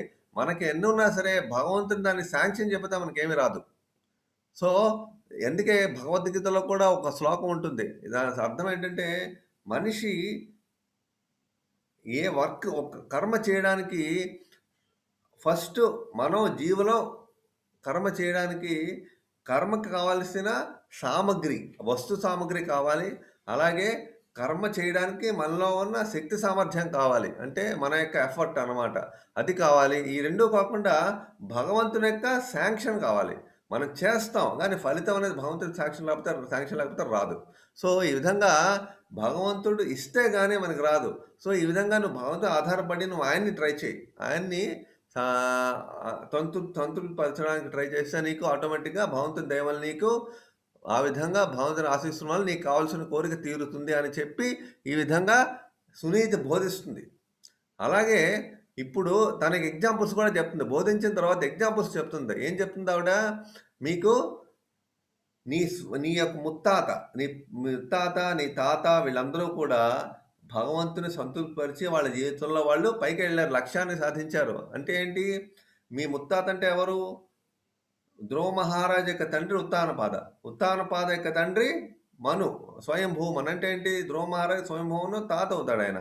ఆయనకి తండ్రి ఎవరు? బ్రహ్మదేవుడు. సో, ఈ విధంగా ముత్తాత అవుతాడు బ్రహ్మదేవుడు. ఈ ముత్తాత కూడా భగవంతుని సంతృప్తిపరిచి, తపస్సుల వల్ల, ధ్యానం వల్ల సంతృప్తిపరిచి, వాళ్ళ జీవితంలో వాళ్ళు వాళ్ళ యొక్క సేవల్ని భగవంతునికి అద్భుతంగా చేయగలుగుతున్నారు. భగవంతుని యొక్క అనుగ్రహంతో అనుగ్రహాన్ని పొంది అన్నీ చేయగలుగుతున్నారు. అలాగే నీ తాత కూడా ఆ విధంగా స్వయంభూ మను కూడా భగవంతుని సేవ చేసేవాడు. ఈ విధంగా సేవ చేసి భగవంతుని సంతృప్తిపరచడం వల్ల వాళ్ళ జీవితంలో విజయాన్ని సాధించారు. అలాగే నువ్వు కూడా ఆయనకి సేవ చేసి ఆయన జీవితంలో ఆయన యొక్క సేవలో నీవు నిమగ్నమైతే నీ జీవితం కూడా మంచి సక్సెస్‌ఫుల్‌గా మంచి విజయాన్ని పొందుతాను అని చెప్పి ఆవిడ సలహా ఇస్తుంది. అందుకే మనకి జీవితంలోని ఎప్పుడు కూడా మనకి ఏది కావాలన్నా భగవంతుని దగ్గరికే మనం వెళ్ళాలి. మన యొక్క ప్రయత్నం మనం చేస్తాం. బట్ ఆయన యొక్క శాంక్షన్, ఆయన కరుణానుగ్రహం కూడా మనము ఉండాలి. అందుకే ఇప్పుడు ఎప్పుడైనా సరే మనం ఏదైనా చేయాలనుకున్న ముందు భగవంతునికి ప్రార్థించి, భగవంతునికి ప్రార్థన చేసి మనం మొదలు పెడతాం అనమాట. సో, ఈ విధంగా భగవంతుని కోసం చేయడం. సో, ఇప్పుడు మనం ఈ యొక్క మూడో స్టేట్మెంట్ దీంట్లో ఏం చెప్తుందంటే, స్వయంభూ మను తన జీవితంలో అన్ని రకాల సుఖాలని అనుభవించి ముక్తిని కూడా పొందాడాయన భగవంతుని సేవ చేస్తూ. ఈ విధంగా అందరూ కూడా ఈ మార్గంలో వెళ్ళాలి అని చెప్తోందనమాట. ఇప్పుడు మన జీవితంలో ఏం నేర్చుకున్నాం? ఇక్కడ 2 విషయాలు నేర్చుకున్నాం. ఒకటి, మన జీవితంలో విజయవంతం కావాలంటే మనం అనేక ప్రయత్నాలు చేస్తాం. కాకపోతే భగవంతుని దయ లేకపోతే అది రాదు. అది ఫస్ట్ పాయింట్. దయ ఆధారపడి ఉంటాం మనం. అదొకటి. ఇంకోటేంటి ఆధారపడాలి కంపల్సరీగా. ఇంకోటేంటంటే మనకి ఏ భౌతిక సంపదలు కావాలన్నా ఆ శ్రీకృష్ణ భగవాన్నే మనం అర్చించడం మంచిది. ఎందువల్లంటే ఎప్పుడైతే మనం భగవంతుడికి సేవ చేస్తాం, డైరెక్ట్‌గా శ్రీకృష్ణుడికి, నారాయణుడికే మనం సేవ చేస్తామో మన నారాయణతోనే మన సాంగత్యం ఎప్పుడైతే ఏర్పడుతుందో మన హృదయం శుద్ధం అవుతుంది. అది అడ్వాంటేజ్. ఇప్పుడేంటంటే మనకి భగవంతుడు నారాయణ తప్ప మిగతా దేవతల దగ్గరికి వెళ్ళామా మనకి హృదయం శుద్ధం అవ్వడం సాధ్యం కాదు. అంత శుద్ధం అవ్వదు. ఎందుకంటే శ్రీకృష్ణుడు ఏం చేస్తాడంటే మన హృదయాన్ని శుద్ధం చేస్తాడు. అందుకే మన హృదయాన్ని శుద్ధం చేసి మనల్ని ఏ దారిలో పెడితే మనం ఆయన దగ్గరికి వెళ్తాం ఆ దారిలో పెడతాడు ఆయన శ్రీకృష్ణుడు. అదే శ్రీకృష్ణుడికి, దేవతలకి ఉన్న డిఫరెన్స్. మిగతా దేవతలు ఆహ్, వెంటనే ఆ పని చెయ్యరు. ఏంటంటే మిగతా దేవతల యొక్క డిఫరెన్స్ ఏంటంటే వరం ఇచ్చి వదిలేస్తారు. బట్ శ్రీకృష్ణుడు వరం ఇ ఇ ఇస్తే ఏమవుతుందో ఆలోచిస్తాడు. అంటే ఏది వరం ఇస్తే రేపొద్దున్న ఆ భక్తుడికి ఏమన్నా హాని కలుగుతుందంటే ఆ వరం కూడా ఇవ్వడాయన. అలాగే వరం ఇచ్చినా సరే ఆయన్ని మళ్ళీ ఆ భక్తిని, ఆ భక్తుడిని కూడా కాపాడుతాడు శ్రీకృష్ణుడు. మళ్ళీ ఈ యొక్క అధమ స్థాయిలో వెళ్ళకుండా కింద దశల్లో వెళ్ళకుండా ఇంకా పైకి తీసుకొస్తాడు శ్రీకృష్ణుడు. సో, ఈ విధంగా భగవంతునితో సాంగత్యం ఏర్పడితే మన జీవితం శుద్ధం అవుతుంది. సో, ఈ 2 ఇంకా ముందు ముందు తెలుసుకుంటాం ఇవన్నీ కూడా మనం. ఈ యొక్క స్టేట్‌మెంట్‌ల యొక్క మీనింగ్ బాగా అర్థం చేసుకుంటాం. ఆ విధంగా తల్లి సలహా ఇస్తుంది సునీతి. ఈ విధంగా భగవంతుని పాదపద్మాలందు నీ యొక్క ఆశ్రయం నెలకొనుము. నీ ఆశ్రయం అందే ఆయన యొక్క ఆశ్రయమే తీసుకో అని చెప్తుందనమాట. ఎప్పుడైతే నీ జీవితాన్ని భగవంతుని సేవలో ఉపయోగిస్తూ, అలాగే నీ జీవితాన్ని నీకు ఏదైతే మనం ఒకసారి ఉద్యోగం చేస్తాం, బిజినెస్ చేస్తాం, లేపోతే మన అన్ని ఫ్యామిలీ రెస్పాన్సిబిలిటీస్ ఉంటాయి. ఇవన్నీ కూడా మనం చేస్తూ భగవంతునికి సేవ చేస్తూ ఉండాలి. ఎప్పుడైతే ఇవన్నీ కూడా భగవంతుని సేవ కిందే మనం చూడాలి. మనం చేసే ఉద్యోగం గానీ, ఏది గానీ నిజాయితీగా భగవంతుని యొక్క తృప్తి కోసం మనం ఏదైతే మనం చేస్తామో జీవితంలో అన్నీ కూడా భగవంతుని యొక్క సేవ కోసమే అనుకుని, ఆయన తృప్తి కోసం అనుకుని నిజాయితీగా మనం చేస్తే, అప్పుడు మన హృదయం శుద్ధమయ్యి భగవంతుని యొక్క ఆలోచన మనలో ఎక్కువగా పెరుగుతుంది. భగవంతుని యొక్క ఆహ్, మన మనసు భగవంతుని ఎక్కువ ఆహ్, నిమగ్నమై మనకి భగవంతుని మీద ఆలోచన ఎక్కువ పెరుగుతుంది. భగవంతునికి సేవ చేయడానికి అవకాశం వస్తుంది. అందుకే భగవంతునికి శాస్త్రంలో చెప్పిన మార్గం ప్రకారం మన జీవితాన్ని మనం ఎప్పుడు మౌల్డ్ చేసుకోవాలి. సో, ఇవన్నీ చెప్తోందనమాట. ఇప్పుడేంటంటే, నువ్వు జీవితంలో ఏం చేసినా సరే భగవంతుని తృప్తి కోసం చెయ్యి. నీ యొక్క మనకి విధి నిర్వహణలో మనకు అనేక రకాల బాధ్యతలుంటాయి. అన్నీ కూడా భగవంతుని కోసం, తృప్తి కోసం చేస్తూ, భగవంతుని సేవలో ఉన్నప్పుడు మనకి హృదయం శుద్ధమవడమే కాకుండా భగవంతుని మీద మనకి శ్రీకృష్ణ భగవానుడి మీద ప్రేమ మనకి ఏర్పడుతుంది. సో, ఈ విధంగా అనేక రకాల సలహా ఇస్తుంది. అంటే ఏంటి? ఎ ఎప్పుడైతే ఈ విధంగా మనం భగవంతునితో మనం సాంగత్యంలో ఉంటామో, భగవంతుడు కూడా రెసిప్రొకేట్ మనతో చేస్తాడు. రెసిప్రొకేట్ అంటే ఇప్పుడు మనం ఎప్పుడైతే ఎఫెక్షనేట్‌గా మనకు ఆయనకి సేవ చేస్తామో, ఆయన కూడా సేవ మనకి ప్రేమానురాగాలతో మనకి ఆయన కూడా తిరిగి మనకి తన యొక్క అనురాగాన్ని, ఆప్యాయతని మన మీద చూపిస్తాడు. అందుకే శ్రీకృష్ణుడు ఎప్పుడూ కూడా మనం ఒక అడుగు ముందుకేస్తే ఆయన 10 అడుగులు ముందుకేస్తాడు. సో, ఇదే మనం చాలా చాలా చోట్ల విన్నాం మనం. భగవంతుడు భక్త వత్సలుడనమాట. పరమ దయాళుడు. ఎందుకు? ఆయన యొక్క అనుగ్రహం చాలా ఎక్కువుంటుంది. మన ప్రేమ ఎంతున్నా సరే, ఆయన అంత ప్రేమ చూపించగలడు మన మీద. సో, అందువల్ల ఏంటంటే, మన జీవితంలో నేర్చుకోవాల్సింది ఏంటంటే, తల్లి ఏం నేర్పించేది ధ్రువ మహారాజుకి, నీకు కావాల్సింది నారాయణుడే ఇవ్వగలడు. ఎవ్వరు ఇవ్వలేరు. నీ మీద నాకన్నా ఎక్కువ ప్రేమని ఆయనే చూపించగలడు నీ మీద. కోట్లాది తల్లుల యొక్క ప్రేమను నీ మీద చూపిస్తాడు అని చెప్పి భాగవతంలో చెప్పబడుతుందనమాట. ఆ విధంగా భగవంతుడు నీ మీద పూర్తి అనురాగాన్ని నాకన్నా ఎక్కువ చూపించగలడు అని చెప్పి ఆయన దగ్గరికెళ్ళి నువ్వు శరణం వేడు. నాకన్నా ఎక్కువ ఆప్యాయతని చూపిస్తాడు. నాకన్నా ఎక్కువ బాగా నీతో మాట్లాడగలడు. ఆనందంగా నీతో ఆయన మాట్లాడగలడు అని చెప్పి అనేక రకాలైన ఎంకరేజ్‌మెంట్ చేస్తుందనమాట. ఈ విధంగా అందుకే మనకెప్పుడూ కూడా భక్తులతో మనం సహవాస సాంగత్యం చేస్తే మనకేం అర్థమవుతుందంటే వాళ్ళు భగవంతుని దగ్గరికి వాళ్ళెప్పుడు మనల్ని తీసుకెళ్తూ ఉంటారు. భగవంతుని దగ్గరికి తీసుకెళ్తూ ఉంటారు. అంతే తప్పించి భగవంతుని దూరంగా తీసుకెళ్లరు. సో, ఇది భక్తులతో సహవాసం చాలా అవసరం మనకి. సో, ఈ విధంగా మనం నేర్చుకుంటాం జీవితంలో. సో, ఇప్పుడు ఈ విధంగా ఆవిడ సలహాలిస్తుందనమాట. ఇప్పుడు ఆమేమంటుంది, మరి చాలా ఇంపార్టెంట్ పాయింట్ కూడా చెప్తుందావిడ. ఆవిడేమని చెప్తుందంటే ఇక్కడ, ధ్రువకుమార పద్మ పలాస ఈ శ్లోకం ఒకసారి మనం చూద్దాం.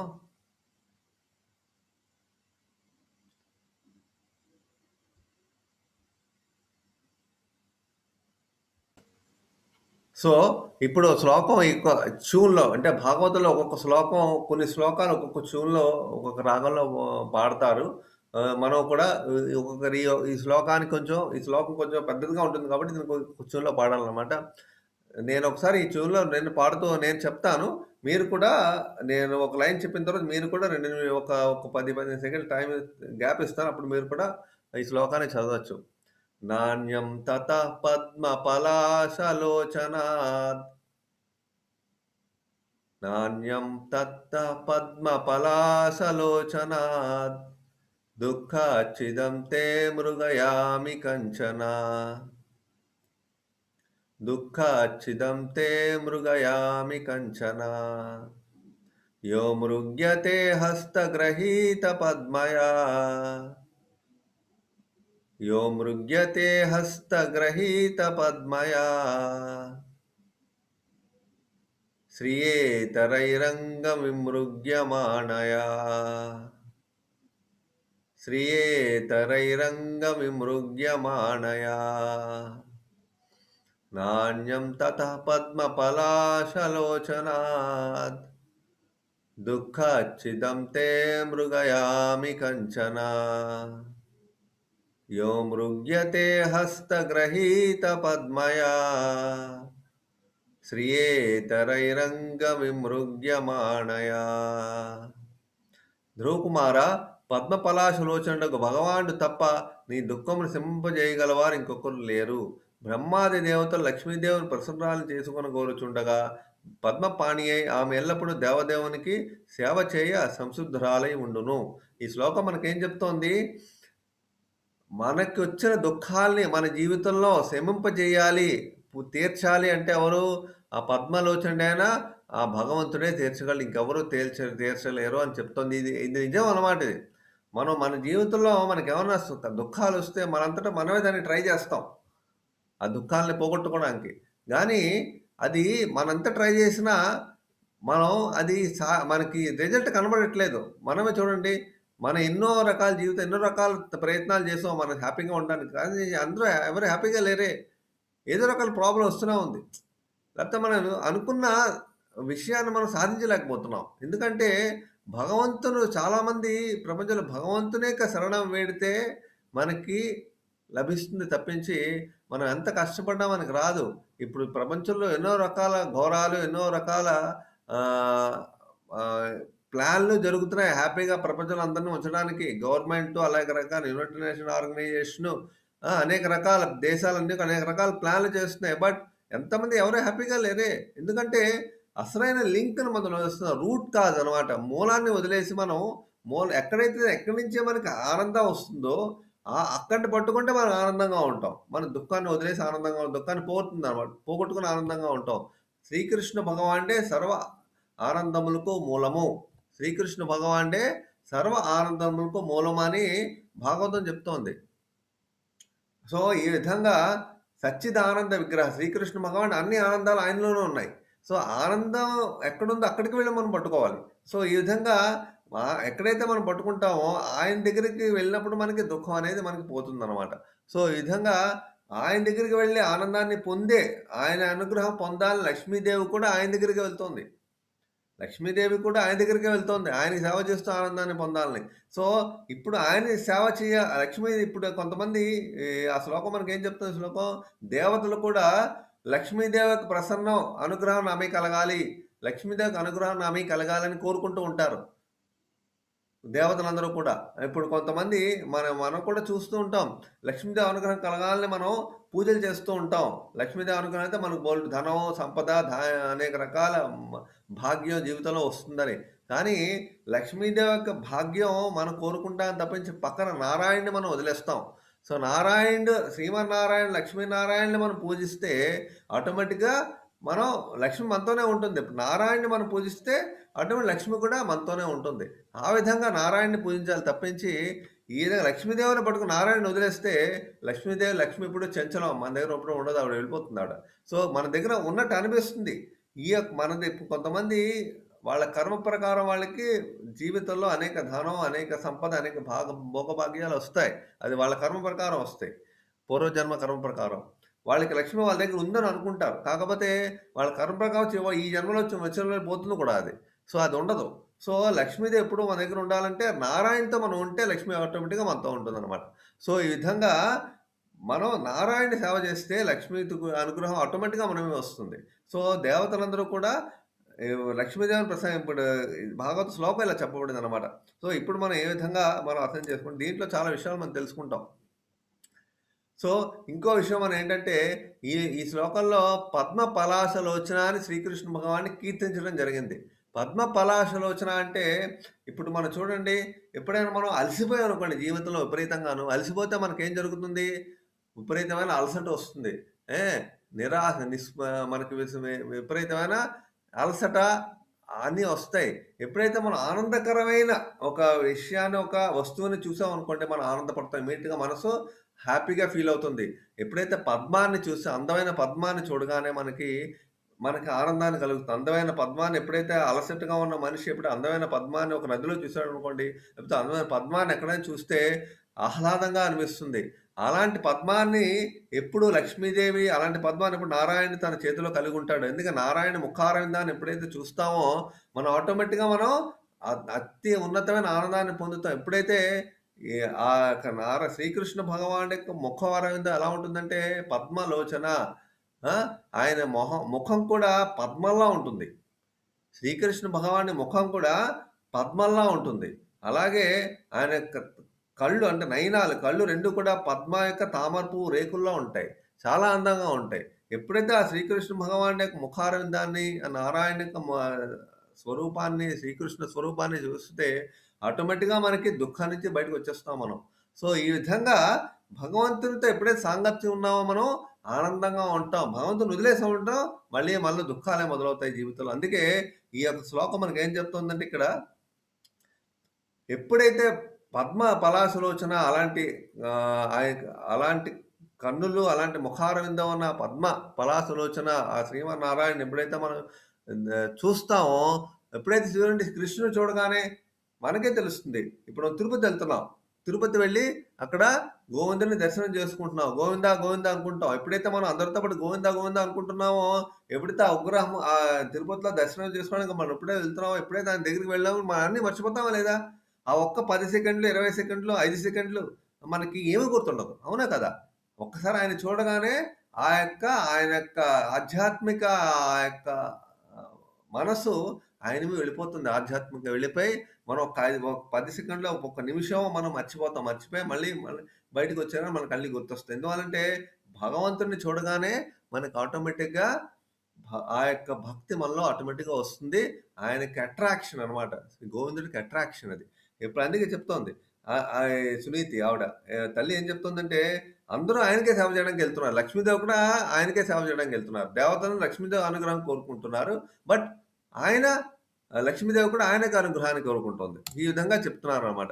సో, ఈ దుఃఖం మనకి భగవంతునితో పోతుంది. అంతేగాని మనం భగవంతుని వదిలేసి అనేక మన డబ్బుతోని, లేకపోతే మన యొక్క శరీరం యొక్క సామర్థ్యంతోని, అలాగే మన తెలివితేటలతోని మన దుఃఖాన్ని పోగొట్టుకోవడం సాధ్యం కాదు. ఎంతోమంది ట్రై చేస్తున్నారు. ఎంతోమంది అన్ని రకాల డబ్బు ఉంది, అంత రకాల సంపద, అన్ని రకాల తెలివితేటలు గాని దుఃఖాన్ని ఎక్కడ పోగొట్టుకోలేకపోయారు. సో, ఈ విధంగా భగవంతునితో మనం ఉండాలని అందుకే ఇప్పుడు ఇంకో జీవితంలో ఒక పాఠం ఏంటంటే, శ్రీకృష్ణ భగవానుడు అర్చించేవారు అప్రయత్నంగానే లక్ష్మీదేవి అనుగ్రహాన్ని పొందుతారు. ఆ! అలాగే శ్రీకృష్ణ భగవానుడు, అలాగే లక్ష్మీదేవి హస్తంలో ఎప్పుడు పద్మం అనేది ఎప్పుడూ ఉంటుంది. కమలం అన్నమాట. వాళ్ళ చేతిలో ఎప్పుడూ కమలం ఉంటుంది. వాళ్ళ ఎప్పుడు వాళ్ళిద్దరూ ఎప్పుడైతే ఆ విధంగా పూజిస్తా వాళ్ళిద్దరూ ఎప్పుడైతే ఆహ్, వాళ్ళిద్దరిని మన లక్ష్మీనారాయణలు ఎప్పుడైతే మనం పూజిస్తామో అన్నప్పుడు మనం భాగ్యవంతులై మనం ఉంటాము. ఇది మనం జీవితంలో అందరూ చేయవలసిన పని ఇది. అందరూ లక్ష్మీదేవిని పూజించి నారాయణని వదిలేయకూడదు. లక్ష్మీదేవిని పూజించి నారాయణని వదిలేయకూడదు. ఎప్పుడు లక్ష్మిని పూజించాలంటే నారాయణని పూజించి లక్ష్మీదేవి ఆటోమేటిక్‌గా మన దగ్గర మనకి తన అనుగ్రహాన్ని ఇస్తుంది. లక్ష్మి అనుగ్రహం వల్ల ఏం కలుగుతుంది మనకి? బోలెడు డబ్బు కలుగుతుందేమో మనం అనుకుంటాం. ఓహ్! మనకి బోలెడు ధనం వచ్చేస్తుందేమో అనుకుంటాం. కాదు. లక్ష్మి అనుగ్రహం కలిగితే భగవంతుని మీద భక్తి ఇంకా మనకు ఎక్కువ పెరుగుతుందన్నమాట. అది లక్ష్మీదేవి యొక్క నిజమైన అనుగ్రహం. అంటే లక్ష్మీ అనుగ్రహం వల్ల మనకి నారాయణుడి మీద, ఆ శ్రీకృష్ణుడి మీద, ఆ శ్రీమన్నారాయణుడి యొక్క భక్తి మనకి ఇంకా పెరిగిపోతుంది. భగవంతుడు ఇంకా సేవ చేయడానికి అవకాశం వస్తుంది. లక్ష్మి ఆ అవకాశాన్ని మనకిస్తుంది. సో, ఈ విధంగా మనం పొందుతాం లక్ష్మి అనుగ్రహాన్ని. అంతే తప్పించి ధనం వల్ల లక్ష్మీదేవి అనుగ్రహం ఉంటే, భాగ్యం అంటే ఏంటి? ధనం ఇవ్వాలంటే రేపు పోతుంది. బట్ ఆ భగవంతుని యొక్క అనుగ్రహం, లక్ష్మీదేవి అనుగ్రహం జన్మ జన్మల్లోనే మనకుంటుందనమాట. అందుకే అది పర్మనెంట్. ఇది పర్మనెంట్ కాదు. సో, ఈ విధంగా ఆవిడ సలహాలిచ్చిన తర్వాత అప్పుడు ధ్రువ మహారాజు అరణ్యానికి బయలుదేరతాడు. లాభాలయితే నారాయణే శరణం వేడుతాను. నారాయణుడే నాకు దారి చూపించగలడు. నారాయణుడే నా ఆశ్రయాన్ని వేడుకుంటాను. అప్పుడు నాకు ఆయనే నా జీవితంలో నాకేం కావాలో ఇస్తాడు. నాకు ఏం కోరుకున్నా మనం ముందు మనం ఆలోచన ఆయన ఏం కోరుకుంటాడో విందాం మనం. ఆయన ఎలాంటి కోరిక ధ్రువ మహారాజు కోరుకుంటాడో. సో, ఆయన కోరిక ఏమంటాడు? ఆయన కోరిక నేను నా నా తండ్రి, నా ముత్తాత కన్నా అతి శ్రేష్టమైన సామ్రాజ్యాన్ని నేను పొందాలి అని కోరుకుంటాడనమాట. సో, ఈ విధంగా ఆయన చాలా పెద్ద కోరిక పెట్టుకొని వెళ్తాడు. నీకు అది ఆయనే తీర్చగలడు ఇంకెవరో తీర్చరని తల్లి చెప్పగానే ఇల్లు వదిలేసి అరణ్యానికి వెళ్ళిపోతాడు. వెళ్ళిపోయి అప్పుడు అరణ్యానికి వెళ్తూ ఉంటే అప్పుడు నారద మహాముని దర్శనం ఇస్తాడు. అక్కడే టర్నింగ్ పాయింట్ అనమాట. అంటే ఏంటి జీవితంలో ఎవరైనా సరే ఏదైనా పొందాలన్నా, ఏదైనా జీవితంలో ఆధ్యాత్మికంగా పొందాలన్నా సరే గురువు యొక్క మార్గదర్శకత్వం కావాలి. గురువు యొక్క ఆహ్, అనుగ్రహం కావాలి. గురువు అనుగ్రహం రాకపోతే ఆధ్యాత్మికంగా మనం ఎప్పుడు పైకి వెళ్ళలేం. అందుకే గురువు ఎప్పుడొస్తారంటే మనకు చెప్పబడింది శాస్త్రంలో. గురు కృష్ణ కృపాపాయే భక్తిలతా బీజాని. గురు కృష్ణ కృపాపాయే గురువు యొక్క గురువు మరి శ్రీకృష్ణ భగవానుడి కృప మన మీద ఉందంటే ఆటోమేటిక్‌గా మన మీద భక్తి, ఆధ్యాత్మికత్వం జీవితంలో ప్రవేశిస్తాయి. అందుకే గురువు యొక్క కృష్ణుడు యొక్క ఎందుకంటే శ్రీకృష్ణ భగవానుడు ఆ విధంగా గురువుని ఆ టైంకి మన జీవితంలో పంపిస్తాడు.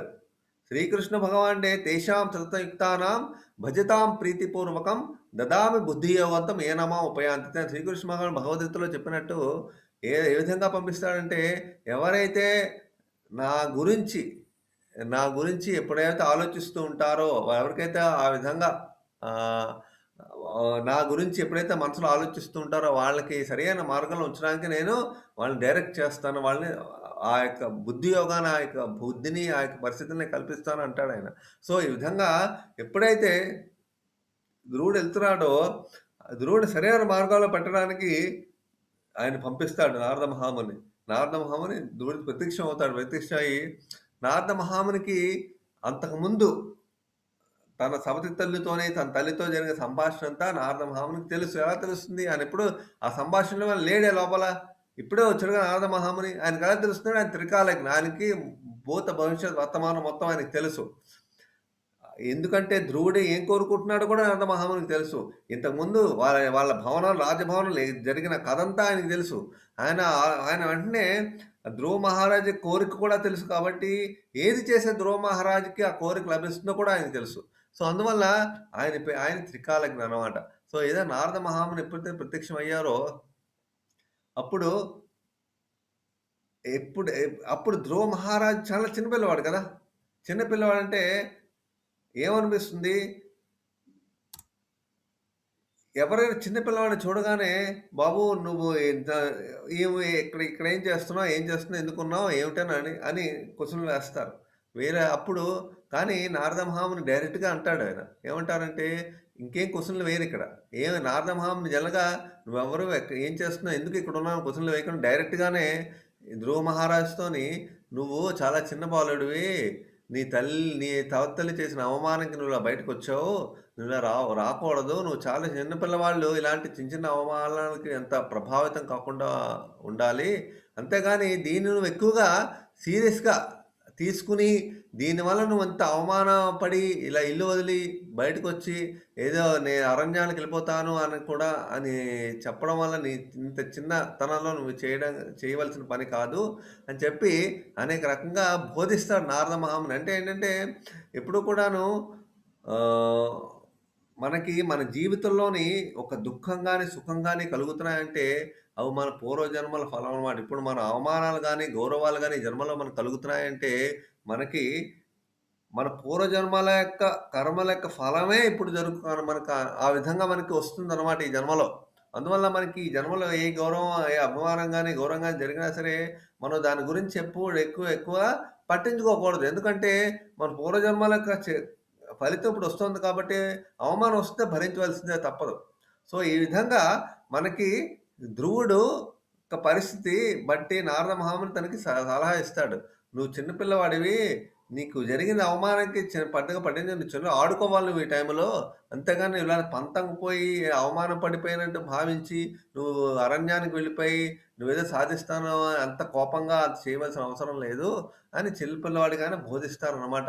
సో, అంటే ఏంటంటే, ఇక్కడ ఒక విషయం కూడా ఉంది. ఇక్కడ మనం అర్థం చేసుకోవాల్సిన నారద మహాముని యొక్క ఉపదేశం.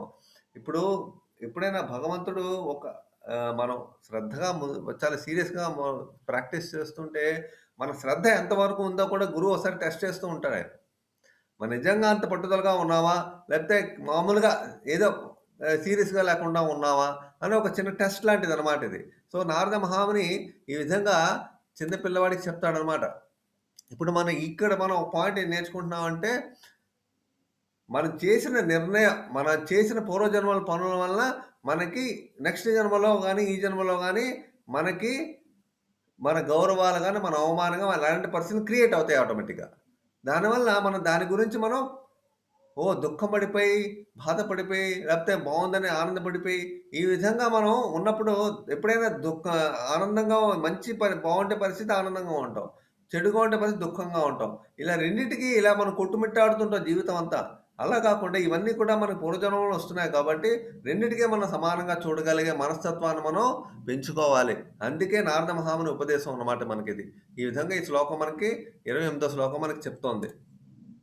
సో, ఇప్పుడేమంటారు నువ్వేదో సంపాదిద్దాం అనుకున్నావే, యోగాభ్యాసం చేసి శ్రీమన్నారాయణ దగ్గర నుంచి నువ్వు పొందాలనుకుంటున్నావే, అది ఇంక పెద్దయిన తర్వాత నువ్వు యోగాభ్యాసం చేయడానికి నీకు అవకాశం వస్తుంది. పెద్దవాడివైతే నువ్వు చేయగలవది. ఇంత చిన్న వయసులో నువ్వేమి అది సాధ్యం కాదు నీకు. నువ్వు ఇంటికి వెళ్ళిపో అని నారద మహాముని సలహా ఇస్తారు ఫస్టు. అంటే దాని అర్థం ఏంటంటే మన యొక్క పట్టుదల ఎంత స్ట్రాంగ్‌గా ఉందో ధ్రువ నిశ్చయం అనమాట. ధ్రువ మహారాజుకి నిశ్చయం ఎంత స్ట్రాంగ్‌గా ఉందో ఒక చిన్న టెస్ట్ అనమాట ఇది. ఈ విధంగా నారద మహాముని జనరల్‌గా సలహా ఇస్తారు. అప్పుడు అప్పుడు ఏమంటాడంటే ధ్రువ మహారాజు వెంటనే ఈ విధంగా చెప్తాడు. జనరల్‌గాను ఎవరైతే ఈ జనరల్‌గా మనుషులకి ఈ సుఖ దుఃఖాలతో ఎప్పుడైతే హృదయం, మనసు నిండిపోయిందో కొన్ని మాటలు, కొన్ని ఆధ్యాత్మికమైన విషయాలు, సందేశాలు, ఉపదేశాలు కూడా మన మనసులోకెక్కవు. అందువల్ల కొంతమంది చూడండి చాలా మందికి మనం భగవద్గీత క్లాసులకి రండి, భాగవతం క్లాసులకి రండి వెంటనే రాలేకపోతారు. ఎందుకంటే మన జీవితంలో మన హృదయం పూర్తిగా అనేక రకాల విషయాలతో పూర్తిగా నిమగ్నమై ఉంది. అందువల్ల కొన్ని విషయాలు హృదయంలోకి ఎక్కవనమాట. అదే విధంగా ధ్రువ మహారాజు నాకు సంపాదించాలనే పూర్తి ఆకాంక్షతో నేను బయలుదేరుతున్నాను. పట్టుదలగా ఉన్నాను నేను. నాకు సంపాదించడానికి మార్గం మీరు నాకు చూపించండి. అంతే తప్పించి నన్ను ఏదో ఇంటికి పంపించడానికి మీరు ట్రై చేస్తున్నారు. అది నాకెక్కువ ఇప్పుడు మీరు చెప్పిన ఉపదేశాలు మంచి ఉపదేశాలే చాలా మంచి జ్ఞానం చెప్తున్నారు నాకు. నా నా జనరల్‌గా క్షత్రియుల దగ్గర ఎప్పుడు కూడా పౌరుషం ఉండాలి. అలా పౌరుషం వాడే క్షత్రియుడు. బ్రాహ్మణుడికి పౌరుషం అక్కర్లేదు. బ్రాహ్మణుడు ఎప్పుడు కూడా జ్ఞానం ఆ విధంగానే నిజాయితీ ఇలాంటి గుణాలు సత్వగుణాలన్నీ బ్రాహ్మణులకుంటాయి. కొన్ని రాజసిక గుణాలనమాట. అంటే రజోగుణాలు. రజోగుణాలంటే పౌరుషం, ఆ! అలాగే వీర్యం ఇలాంటివన్నీ క్షత్రియులకుంటాయి. ధ్రువ మహారాజు క్షత్రియ పురుషుడు కాబట్టి, వంశంలో పుట్టినవాడు కాబట్టి తనకేముంటుంది? ఇలాంటి పౌరుషాలు ఇలాంటివి ఉంటాయన్నమాట. ఎలాగైనా సంపాదించాలని. సో, నాకెక్కవివి నేను రజోగుణాలతో ఉన్నానే నాకెక్కవని చెప్తాడనమాట ధ్రువ మహారాజు. నా హృదయాన్ని తాకవని. నేను నా తండ్రి కన్నా, నా ముత్తాత బ్రహ్మదేవుడి కన్నా ఎక్కువ శ్రేష్టమైన సామ్రాజ్యాన్ని, లోకాన్ని నేను పొందాలి. అదే నా ప్రతిజ్ఞ. అదే నా లక్ష్యం. జీవిత లక్ష్యం. అది సంపాదించడానికి నారాయణ దగ్గరికెళ్ళి తపస్సు చేయడానికి వెళ్తున్నానని చెప్తాడు. అప్పుడు ధ్రువుడు ఎప్పుడైతే తను నిశ్చయంగా ఉన్నాడో, అప్పుడు నారద మహాముని ఎందువల్లంటే నారద మహామునికి తెలుసు. ధ్రువ మహారాజు ఏం చేయబోతున్నాడో కూడా నారద మహామునికి తెలుసు. కాపోతే ఇదొక చిన్న పరీక్ష లాంటిదనమాట. ఇన్ కేస్ నా మాటలు విని ఏమన్నా మనిషి మారిపోతాడా? ఒక అవకాశాన్ని చూద్దాం ఏమంటాడో అని చిన్న టెస్ట్ అనమాట. నారద మహామునికి ఆ బ్రహ్మదేవుడి కన్నా శ్రేష్టమైన సామ్రాజ్యాన్ని, లోకాన్ని ఇవ్వగలిగిన శక్తి నారద మహామునికి ఆ యొక్క మార్గాన్ని చూపించగల శక్తి నారద మహామునికి ఉంది. ఆయన చేయగలడాయన. కాకపోతే తన శిష్యుడిని వచ్చి రెస్ట్‌లో పెట్టాడనమాట. సో, ఇప్పుడు ఈ విషయంలో మనకేం తెలిసింది? మనం శ్రీకృష్ణుని గాని మనం సంతృప్తి చేస్తే మనకి ఏదైనా సరే పొందగలం. అసాధ్యమైనది మనకేమీ లేదు. ఇప్పుడు నారద మహామునికి తెలుసు. ఈయన నారాయణ దగ్గరికెళ్ళి అడుగుతున్నాడు కాబట్టి గ్యారంటీగా నారాయణ దగ్గర పొందగలడు ఇది. బ్రహ్మదేవుడికనే పెద్ద లోకాన్ని పొందగలడు. పెద్ద సామ్రాజ్యాన్ని పొందగలడు. అది అదే శ్రీకృష్ణుడికి ఇవ్వడం సాధ్యమవుతుంది. తాను అనే విషయాన్ని నేర్పాడు. అర్థం చేసా అంటే ఇక్కడ ఈ విషయం అంటే మనకి ఇది అర్థమవుతుంది. భక్తునికి అసాధ్యమైంది ఏమీ లేదు. భగవంతుడు భక్తునికి అసా భక్తునికి అసాధ్యమైంది ఏమీ లేదు అని విషయం మనకు తెలుస్తుంది. అలాగే భక్తుడెప్పుడూ కూడా ఆ దేవదేవుడి దగ్గర నుంచే ఆ యొక్క వరాన్ని పొందాలని చూస్తాడు గానీ, మిగతా ఎవరిది ఆ వరాలను పొందాలని చూడడు. దేవదేవుడు ఇస్తేనే ఆ వరాన్ని తీసుకోవాలి నేను. ఇంకెవరిచ్చినా నేను తీసుకోను. ఆయన తీసుకోడు. ఇంకెవరిని కోరడు. ఇంకెవరు ఇవ్వాలి మనకేం కోరికలున్నా నారాయణ దగ్గరికే వెళ్ళాలి. అందుకే భాగవతంలో ఒక శ్లోకం ఉందనమాట. ఏం శ్లోకం ఉందంటే, అది ఆ శ్లోకం ఏం చెప్తుందంటే అకామ సరకామో మోక్షకామో ఉదారది తీవ్రేణ భక్తి యోగేన యజేత పురుష పరం అకామ సర్వకామోవ మోక్షకామ ఉదారది. మనకి ఏ కోరిక లేకపోయినా సరే, మనకి అన్ని రకాల కోరికలు ఉన్నా సరే, మనకి మోక్షం పొందాలనే కోరిక ఉన్నా సరే, ఎలాంటి కోరికలున్నా, ఎలాంటి కోరిక లేకపోయినా, అసలు ఏమీ లేకపోయినా, మోక్షం పొందాలని కోరిక ఉన్నా సరే, తీవ్రైన భక్తి యోగాన్ని మాత్రం మనం భక్తిలో భగవంతుని భక్తిని మాత్రం భక్తి యోగంలో సేవను మాత్రం మనం తీవ్రంగా చేయాలని భాగవతం చెప్తుంది. తీవ్రైన భక్తి యోగేన యజేత పురుష పరమ యజేత పరమ పురుషుడైన భగవంతుడి యొక్క సేవ మనం తీవ్రంగా చేసినప్పుడు మనకి ఎన్ని కోరికలు ఉన్నాయి.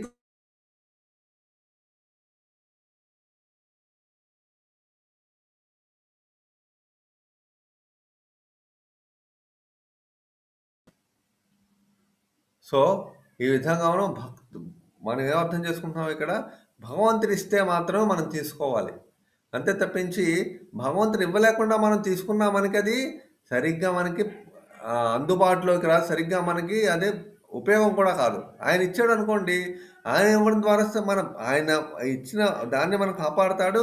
అలాగే మన భక్తిని కూడా నశించపోకుండా చూస్తాడు, తగ్గకుండా చూస్తాడు.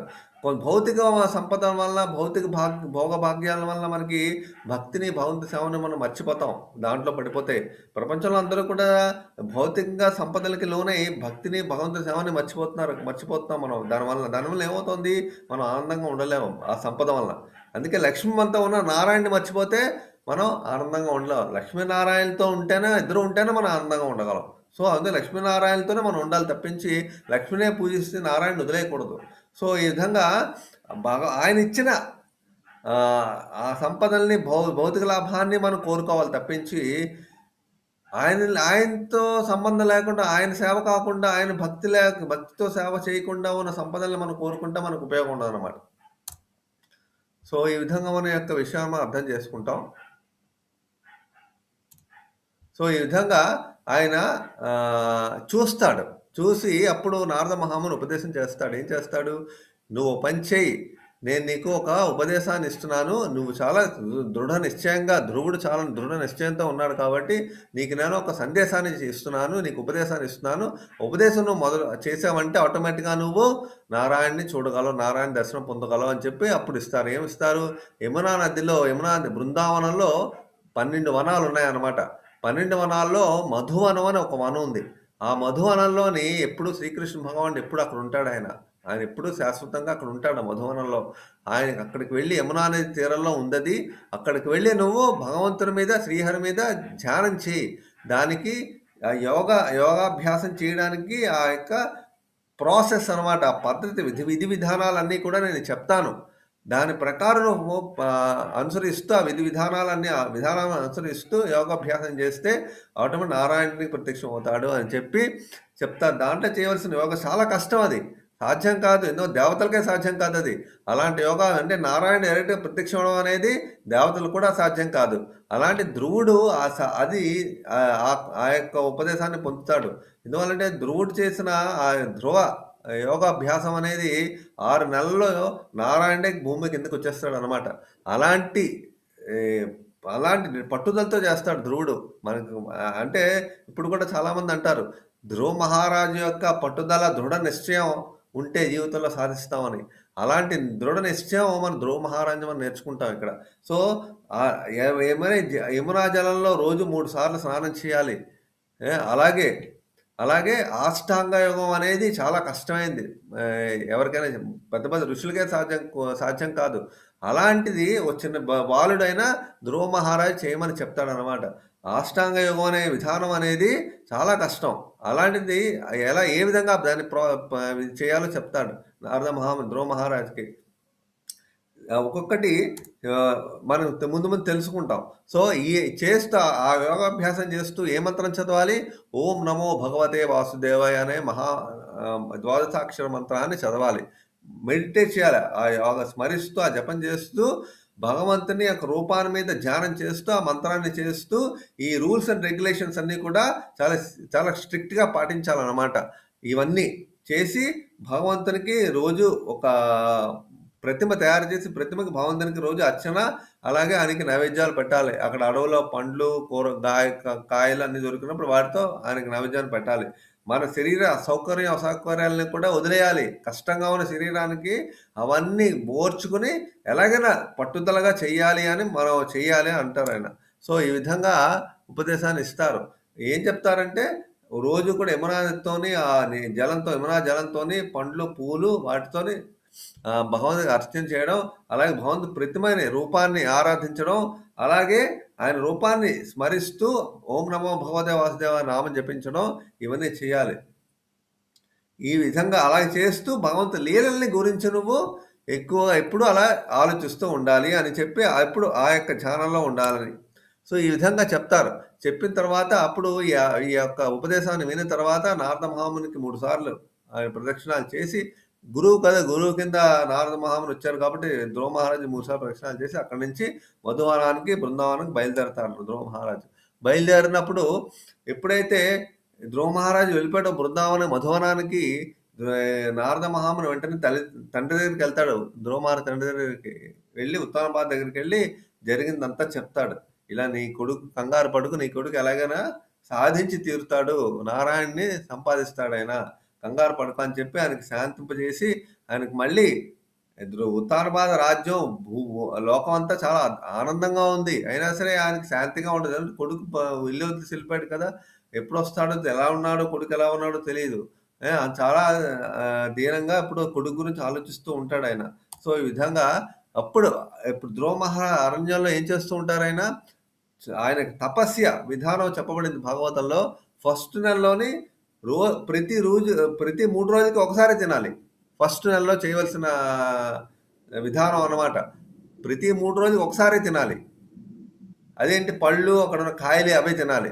3 రోజులకోసారి. అలాగే ఒక నెల, 2వ నెల వచ్చేసరికి అవి పళ్ళు, కాయలు కూడా తినకూడదు. 2వ నెలకొచ్చేసరికి ఓన్లీ ప్రతి 6 రోజులకి ఒకసారి గడ్డి ఆకులే తినాలి. పొడి గడ్డి ఆకులు ఇంకన్నా ఏమి తినకూడదు. ప్రతి 6 రోజులకోసారి, మధ్యలో మళ్ళీ ఏమి తినకూడదు, తాకూడదు. అలాగే 3వ నెల వచ్చేసరికి ఆకులు, గడ్డి కూడా తినకూడదు ఇంకా. 3వ నెల వచ్చేసరికి ప్రతి 9 రోజులకి నీళ్లు మాత్రమే తాగాలంతే, ఇంకేమీ చేయకూడదు. అది చాలా కష్టం అది చేయడం. అలాంటి 5 ఏళ్ళ, 6 ఏళ్ళ బాలుడు చేయాలంటే చాలా కష్టం. అది చేస్తాడు. అంటే పూర్తి ఆధ్యాత్మిక ఎలాగైనా నారాయణుడిని చూడాలి, ఆయన దర్శనం చేసుకోవాలని పూర్తి ధ్యానంలోకి ఉంటాడు కదా! ఇంకా శరీరం మీద కష్టాలేమి కూడా తననేమి బాధించవు. అలాగే ప్రహ్లాద మహారాజు కూడా అదే పరిస్థితి. తండ్రి అన్ని రకాల కష్టాల్ని చంపడానికి అన్ని రకాల ప్రయత్నాలు చేస్తాడు. పావులచే కరిపిస్తాడు, మంటల్లో పడేస్తాడు, సముద్రంలో పడేస్తాడు, కొండల నుంచి పడేస్తాడు కిందకి. అలాగే గుణపాలతో కూర్చొని ట్రై చేస్తాడు, ఏనుగులతో మట్టించడానికి ట్రై చేస్తాడు, అన్ని రకాలే చేస్తాడు. అయినా సరే శరీర బాధ ఆయనకేమి అనిపించదు. ఇప్పుడు మనసంతా నారాయణమే ఉంటుంది. అందువల్ల నారాయణ పరాసర్వే నా కుతశ్చన బిభ్యతి స్వర్గ అపవర్గ నరకేషు అపి తుల్యార్థ దర్శినః. శివ భగవానుడు భాగవతంలో పార్వతీదేవికి శ్లోకం చెప్తారు. నారాయణ పరాసర్వే నాకు దుశ్చన బిభ్యతి. నారాయణ భక్తులు, శుద్ధమైన నారాయణ భక్తులు ఎప్పుడు కూడా వాళ్ళకి స్వర్గమైనా నరకమైనా ఒకేలా ఉంటుంది. మోక్షం ఎలాంటి ప్రదేశమైనా వాళ్ళకి ఒకేలా ఉంటుంది. ఎలాంటి పరిస్థితులు ఒకేలా ఉంటాయి. వాళ్ళకి తేడా ఉండదు. వెంటనే వాళ్ళకి తేడా తెలియదు. అంటే శుద్ధ భక్తులకి మాత్రం, అందరికీ కాదు, శుద్ధ భక్తులకి మాత్రమే సాధ్యం అవుతుంది. ధ్రువ మహారాజు అంత పట్టుదలగా శుద్ధంగా ఉన్నాడు కాబట్టి చేయగలిగాడు. ప్రహ్లాద్ మహారాజు కూడా చేయగలిగాడు. ప్రహ్లాదుడు కూడా చేయగలిగాడు. అందువల్ల అలాంటి శుద్ధ భక్తులకే సాధ్యం అవుతుంది. అంత ఈజీ కాదు అందరికీ కూడా. సో, ఈ విధంగా 9 రోజుల పాటు ఉండడం వల్ల, ఆధ్యాత్మిక చింతన ఉండడం వల్ల ఆ శరీర యొక్క అసౌకర్యమైన కష్టాలను కూడా ఈజీగా కంట్రోల్ చేసుకోగలిగాడు ఆయన. సో, ధ్రువ మహారాజు. సో, అలాగే 4 నెలలు వచ్చేసరికి ప్రతి 12 రోజులకోసారి గాలి మాత్రమే పీల్చాలి. నీళ్ళు కూడా తాగకూడదు. అది చాలా కష్టం. నీళ్ళు తాగకుండా 12 రోజులకోసారి మాత్రమే గాలి మిగతా టైంలో గాలిని కూడా పీల్చకుండా ఉండాలన్నమాట. ఎప్పుడైతే గాలిని కూడా పీల్చకుండా గాలిని మాత్రమే పీలుస్తూ ఆ విధంగా మైండ్ స్థిరంగా భగవంతుని మీదకి ధ్యానంకి వెళ్ళిపోతాడు. అప్పుడు వెళ్ళిపోయి 5వ నెల వచ్చేసరికి ఒకే కాలం మీద నిలబడతాడనమాట. ఒకే కాలం మీద 5వ నెల మొత్తం ఒకే కాలం మీద నిలబడతాడు. గాలిని కూడా పీల్చడం మానేసి. ఎప్పుడైతే గాలిని కూడా పీల్చడం మానేసి ఒకే కాలం 5వ నెల నిలబడతాడు. 5వ నెల అంతాను 6 నెలలు వచ్చేసరికి ఏమవుతుందో చూద్దాం. ఇప్పుడు ఏమవుతుంది, ముల్లోకాలు కూడా కంపిస్తాయి. ఇంక ఎందువల్లంటే గాలి పీల్చడం మానేశాడు ఈయన. ఇప్పుడు నారాయణుడి మీద పూర్తి ధ్యానంతో ఎప్పుడో ఉన్నాడో, నారాయణుడి మీద పూర్తి ఆ యొక్క కంప్లీట్ పూర్తిగా ధ్యానంతో శరీరాన్ని పూర్తిగా మనసుని ఆయన మీద ధ్యానం పడి ఓం నమో భగవతే వాసుదేవ మంత్రం జపిస్తూ ఉండడం వల్ల ఎప్పుడైతే జీవుల్లో ఈ సృష్టిలో ఉన్న సమస్త జీవుల యొక్క శ్వాస ఆగిపోతుంది. అంటే గాలి ఉండదు ఇంక. గాలి మొత్తం బంధింపబడిపోతుంది. లోకాల్లో ఉన్న లోకపాలకులందరూ కూడా గాలి బంధింపబడిపోతే వాళ్ళందరికీ గాలి పీల్చడానికి వాళ్ళకి ఉక్కిరిబిక్కిరైపోతారు. మిగతా లోకాల్లో ఉన్న వాళ్ళందరూ. ఆ లోకపాలకులందరూ బ్రహ్మదేవుడు పరిగెట్టి బ్రహ్మ దగ్గర నుంచి నారాయణ దగ్గర పరిగెడతారు విష్ణులోకానికి. అంటే బయలుదేరి ఏమవుతుందో మాకు తెలియట్లేదు. ప్రపంచంతా ఉక్కిరిబిక్కిరైపోతుంది. మాకేం జరుగుతుందో మాకు తెలియట్లేదని నారాయణ దగ్గరికెళ్ళి అడుగుతారు. అడిగితే అప్పుడు శ్రీమన్నారాయణుడు సలహా చెప్తాడాయన. లేదు, ఇదంతా కారణం ఏంటంటే ఉత్తానపాద యొక్క కుమారుడు ధ్రువ మహారాజు నా మీద ధ్యానం చేస్తున్నాడు. ఆ ధ్యానంలో తీవ్రం వల్ల ప్రపంచం అంతా ఇలా విశ్వమంతా గాలి కూడా పీల్చలేకుండా గాలి స్తంభించిపోయింది. సో, మీరు కంగారు పడి నేను వెంటనే అక్కడికి వెళ్తానని చెప్పి ఇమ్మీడియట్‌గా ప్రత్యక్షం అయిపోతాడు నారాయణుడు అక్కడికి 6 నెలలు అయిపోగానే. ప్రత్యక్షం అయిపోగానే మధువాన గరుడ వాహనం వచ్చేస్తాడు శ్రీమన్నారాయణ డైరెక్ట్‌గా. వచ్చేసి వెంటనే ఎప్పుడైతే ఆ నారాయణ మీద ధ్యానం చేస్తూ, నారాయణ రూపం మీద అలా తలుస్తూ, ఆ ఓం నమో భగవతే వాసుదేవ మంత్రమే పూర్తిగా నిమగ్నం అయిపోయి చేస్తున్నాడు. అసలు ప్రపంచం అసలు తన శరీరం ఏమీ తెలీదు. అలాంటి చేస్తున్నాడు. ఒక్కసారి అది ఆగిపోతుంది ఎదురుగుండా ఆ రూపం. మనసులో ఉన్న ధ్యాన రూపం ఆగిపోగానే ఏమైందంటే కళ్ళు తెరిసాడు ధ్రువుడు. కళ్ళు తెరవగానే ఎదురుగుండా మహావిష్ణువు కనబడతాడనమాట. కనబడి ధ్రువుడిని చూస్తాడు. చూడగానే ధ్రువుడు ఎప్పుడైతే కనబడ్డాడో, మహావిష్ణువు కనబడ్డ ధ్రువుడు ఎప్పుడైతే చూడగానే శరీరం అంతా కూడా కంపించిపోతుంది. ఎందువల్లంటే మేఘశ్యామ సుందర రూపం మహావిష్ణువు యొక్క రూపం. ఎప్పుడైతే ఆ రూపాన్ని చూస్తాడో శరీరంలో ఉన్న, మనసులో ఉన్న ఇంద్రియాల సమస్త కల్మషం మొత్తం పూర్తిగా మనకి పోతాయి. అసలు ఏముండదు. మొత్తం అంతా కూడా శుద్ధమైపోతుంది. ఇంకా ఎప్పుడైతే ఆ దివ్య మోహన సౌందర్య రూపాన్ని చూస్తాడో ఇంక అన్ని ఏమి తనకింకా ఆధ్యాత్మికంగా మొత్తం ఏమి ఇంకా భౌతికంగా ఇంకా అన్నీ నశించిపోతాయి. అప్పుడు ఆ యొక్క రూపాన్ని చూస్తూ స్తంభించిపోతాడు. వెంటనే గౌరవంగా ప్రణామం చేస్తాడు. చేసి ఆయన పాదాల మీద పడతాడనమాట. పడి ప్రార్థనలు చేస్తాడు. అప్పుడు ప్రార్థనలు చేస్తాడు. ప్రార్థనలు చేసి ప్రళయ సమయంలోను, వినాశ సమయంలోను మొత్తం నాకు ఎలాంటిది కావాలంటే, నాకు ప్రళయ సమయంలోని, అలాగే వినాశనం సమయంలోని కూడా ఏ లోకమైతే ఎటువంటి నాశనం అవ్వదో అలాంటి లోకాన్ని నాకు ప్రసాదించాలి అని చెప్పి కోరుకున్నాడు కదా! అలాంటి లోకం కావాలన్నా కూడా ఈ విధంగా అలాంటి లోకాన్ని కోరుకుని ఎప్పుడైతే చూస్తాడో అప్పుడు ప్రార్థన చేస్తాడు. ఏం ప్రార్థన చేసే ముందు ఇప్పుడు మనం ఒక చిన్న విషయం అర్థం చేసుకుంటాం. ఎప్పుడైతే చిన్న పిల్లవాడు కదా! ప్రార్థన చేయడానికి వెంటనే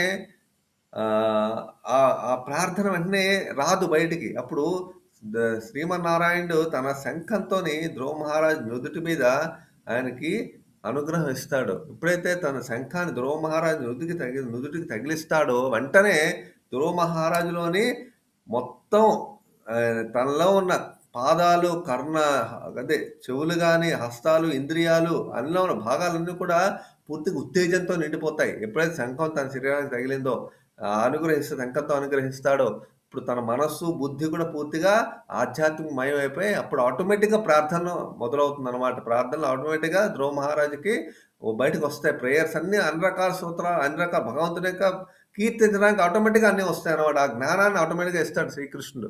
ఆ యొక్క మనసులోని ఆ యొక్క బుద్ధి, జ్ఞానాన్ని. ఎప్పుడైతే వాక్శక్తి శుద్ధమై ఉత్తేజంగా తయారవుతుంది. అప్పుడు అనేక రకాల నమస్కారాలు, ప్రార్థనలు చేస్తాడు. చేస్తే అప్పుడు ఈ ప్రార్థనలో కూడా చెప్తాడనమాట. విముక్తిని కోరుకునే వారందరికీ మీరు మాత్రమే ఆశ్రయం. మరియు మీరు ఆపదలో ఉన్న వారికి స్నేహితులు. కాబట్టి పరిపూర్ణ జ్ఞానం ఉన్న వ్యక్తి మిమ్మల్ని ఎలా మర్చిపోగలడు అని మాకు ముక్తి కావాలంటే ముక్తి ప్రదాత సర్వేషాం విష్ణురేవన సంశయః అని శివపురాణాల్లో శివభగవానుడు చెప్తారు మనకి. సో, ఈ విధంగా ముక్తి కావాలంటే విష్ణువే అని. ముక్తికి ఆశ్రయం ఎవరు? శ్రీకృష్ణ భగవానుడే. పరిపూర్ణ జ్ఞానం ఆయన దగ్గర నుంచే మనకొస్తుంది. సో, ఈ విధంగా ఆపదలో ఎవరైనా ఉంటే మనం ఎవరి దగ్గరికి వేడుకోవాలి? ఆ విష్ణువునే మనం వేడుకుంటాం. సో, ఈ విధంగా ఆయన యొక్క ధ్యానం చేయడం వల్ల మనకి అపరిమితమైన ఆనందం వస్తుందనమాట. భగవంతుని ధ్యానం చేస్తే అపరిమితమైన ఆనందం వస్తుంది. ఎందుకంటే ఆయన ఆనందంలో ఉన్నాడు కాబట్టి శరీరం యొక్క కష్టాలను కూడా ఆయన్ని ఏమీ చేయలేదు. దురుడికి అన్ని 6 నెలల పాటు శరీరం కష్టాలున్నా తన కష్టాలు కూడా ఏం చేయలేకపోయాయి. శరీరం అసౌకర్యంగా సుఖ కష్టంగా ఉన్న భరించడం. బట్ ఆ కష్టం తను ఫీల్ అవ్వలేదు. హ్యాపీగా చేశాడు ధ్యానం. అంటే ఏంటి? ఎప్పుడైతే భగవంతుని పాదపద్మాల ధ్యానం పూర్తిగా మనం నిమగ్నం అవుతామో మనకు భౌతిక శరీరం మనల్ని బాధించదు. సో, ఈ విధంగా అలాంటి శుద్ధ భక్తులు అంత శుద్ధంగా చేశాడు కాబట్టి ఆనందం పొందుతారు. అలాంటి ఆనందం ఆధ్యాత్మికమైన భక్తితో ఉన్న ఆనందం అనేది ఈ స్వర్గలోకంలో ఉన్న వాళ్ళకి కూడా రాదు. స్వర్గలోకంలో ఉన్న వాళ్ళకి కూడా అలాంటి ఆధ్యాత్మిక ఆనందం రాదు. సో, ఈ విధంగా అలాంటి ఆధ్యాత్మిక ఆనందం బ్రహ్మ అనుభూతి అనమాట. బ్రహ్మ అనుభూతి, భగవంతునికి అనుభూతి బ్రహ్మానుభూతి కన్నా మించింది. బ్రహ్మానుభూతి కన్నా మించింది శ్రీకృష్ణ భగవానుడి యొక్క అనుభూతి. అలాంటి అనుభూతి పొందడం వల్ల అప్పుడు చెప్తాడనమాట. ఎవరైనా స్వర్గలోకానికి వెళ్ళినా సరే మళ్ళీ తిరిగి కొంతకాలం స్వర్గలోకాల సుఖాలు అనుభవించి కిందకొచ్చేస్తారు. బట్ మీ లోకానికి వెళ్తే మళ్ళీ తిరిగి రారు అని చెప్పి చెప్తాడనమాట. సో, ఈ విధంగా ధ్రువ మహారాజ్ చెప్తాడు. ఇంకో విషయం కూడా చెప్తాడు. ఎవరైతే భక్తులు ఎప్పుడైతే నది తరంగాలన్నీ ఎప్పుడు అలాగా నిరంతరం ప్రవహించేటప్పుడు ఈ నదులు అన్నీ కూడా ప్రవహిస్తూ నిరంతరం ఎప్పుడైతే నదుల్లో ఎప్పుడు తరంగాలు ఎప్పుడైతే అలాగ వస్తున్నాయంటాయో అలాగే మీ సేవలో కూడా మేము ఎప్పుడూ కూడా ఆగకుండా మీ ప్రేమపూర్వకమైన భక్తి సేవలో మేము నిరంతరం ఉండాలి అని చెప్పి మాకు ఆ యొక్క ఆశీస్సులను ఇవ్వండి అని కోరుకుంటాడు. ఏంటంటే భగవంతునితో ఎప్పుడు కూడా నీ భక్తిలో మేము ఉండేటట్టు మాకు ఆశీర్వదించు అని మనం కోరుకోవాలి. ఈ విధంగా ఎప్పుడైతే భగవంతుని సేవలో మనం ఎప్పుడూ ఉంటామో భౌతిక ప్రపంచాన్ని మనం ఈజీగా దాటివేయగలుగుతాం. భౌతిక ప్రపంచాన్ని ఈజీగా మనం దాటివేయగలుగుతాం అనమాట. సో, ఈ విధంగా మనం ఉండగలుగుతాం. సో, ఈ యొక్క ప్రపంచం అనేది ఎలాంటిదంటే శ్రీమద్ భాగవతంలో ఒక శ్లోకం ఉంది.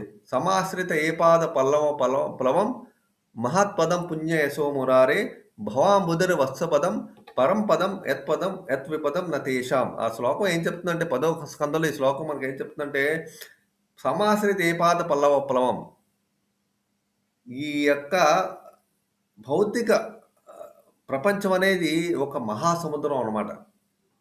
ఈ భౌతిక ప్రపంచంలో ఉన్న మహాసముద్రాన్ని ఏ విధంగా ఒక ప్లవం అంటే దాటడానికి మనం ఏం చేయాలంటే ఆ శ్రీకృష్ణ భగవానుడికి పాదాలని సమాశ్రిత ఏ పాద ఆయన పాదాలని మనం ఆశ్రయం పొందాలి. ఎప్పుడైతే మనం ఆ శరణాలను ఆశ్రయం పొందుతామో మహాత్పదం పుణ్యశోమురారు భావాంబుదిరి వత్సపదం ఎప్పుడైతే శ్రీకృష్ణ భగవానుడి యొక్క ఆ పాదాలను మనం ఎప్పుడైతే ఆశ్రయం పొందుతామో ఇలాంటి భౌతిక మహాసముద్రాన్ని చాలా అవలీలగా మనం దాటేయగలుగుతాం. ఎలా అవలీలగా దాటేయగలుగుతాం అంటే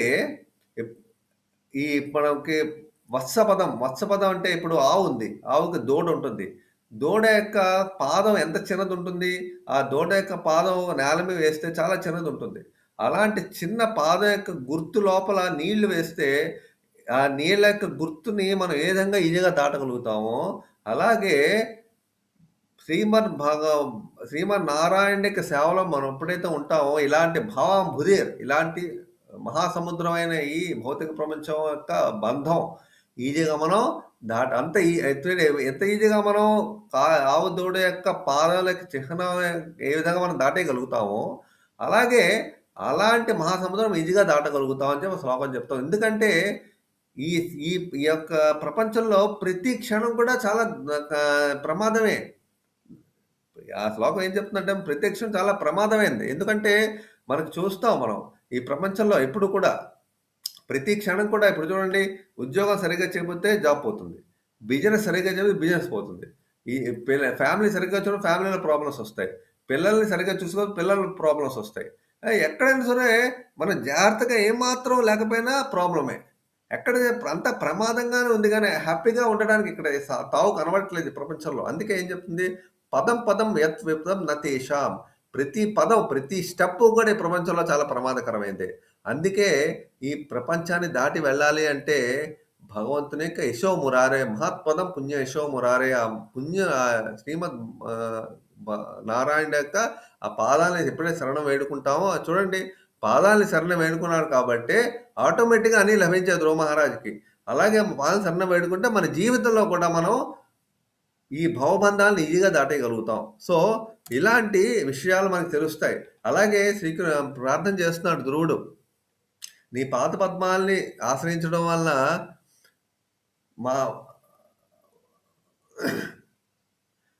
ఎవరైతే నీ పాద పద్మాల్ని ఆశ్రయిస్తారో వాళ్ళకి మహారాజులు అనుభవించే భోగ భాగ్యాల కన్నా నీ సేవే చాలా ఆనందంగా ఉంటుంది అని చెప్తున్నాడు ధ్రువుడు.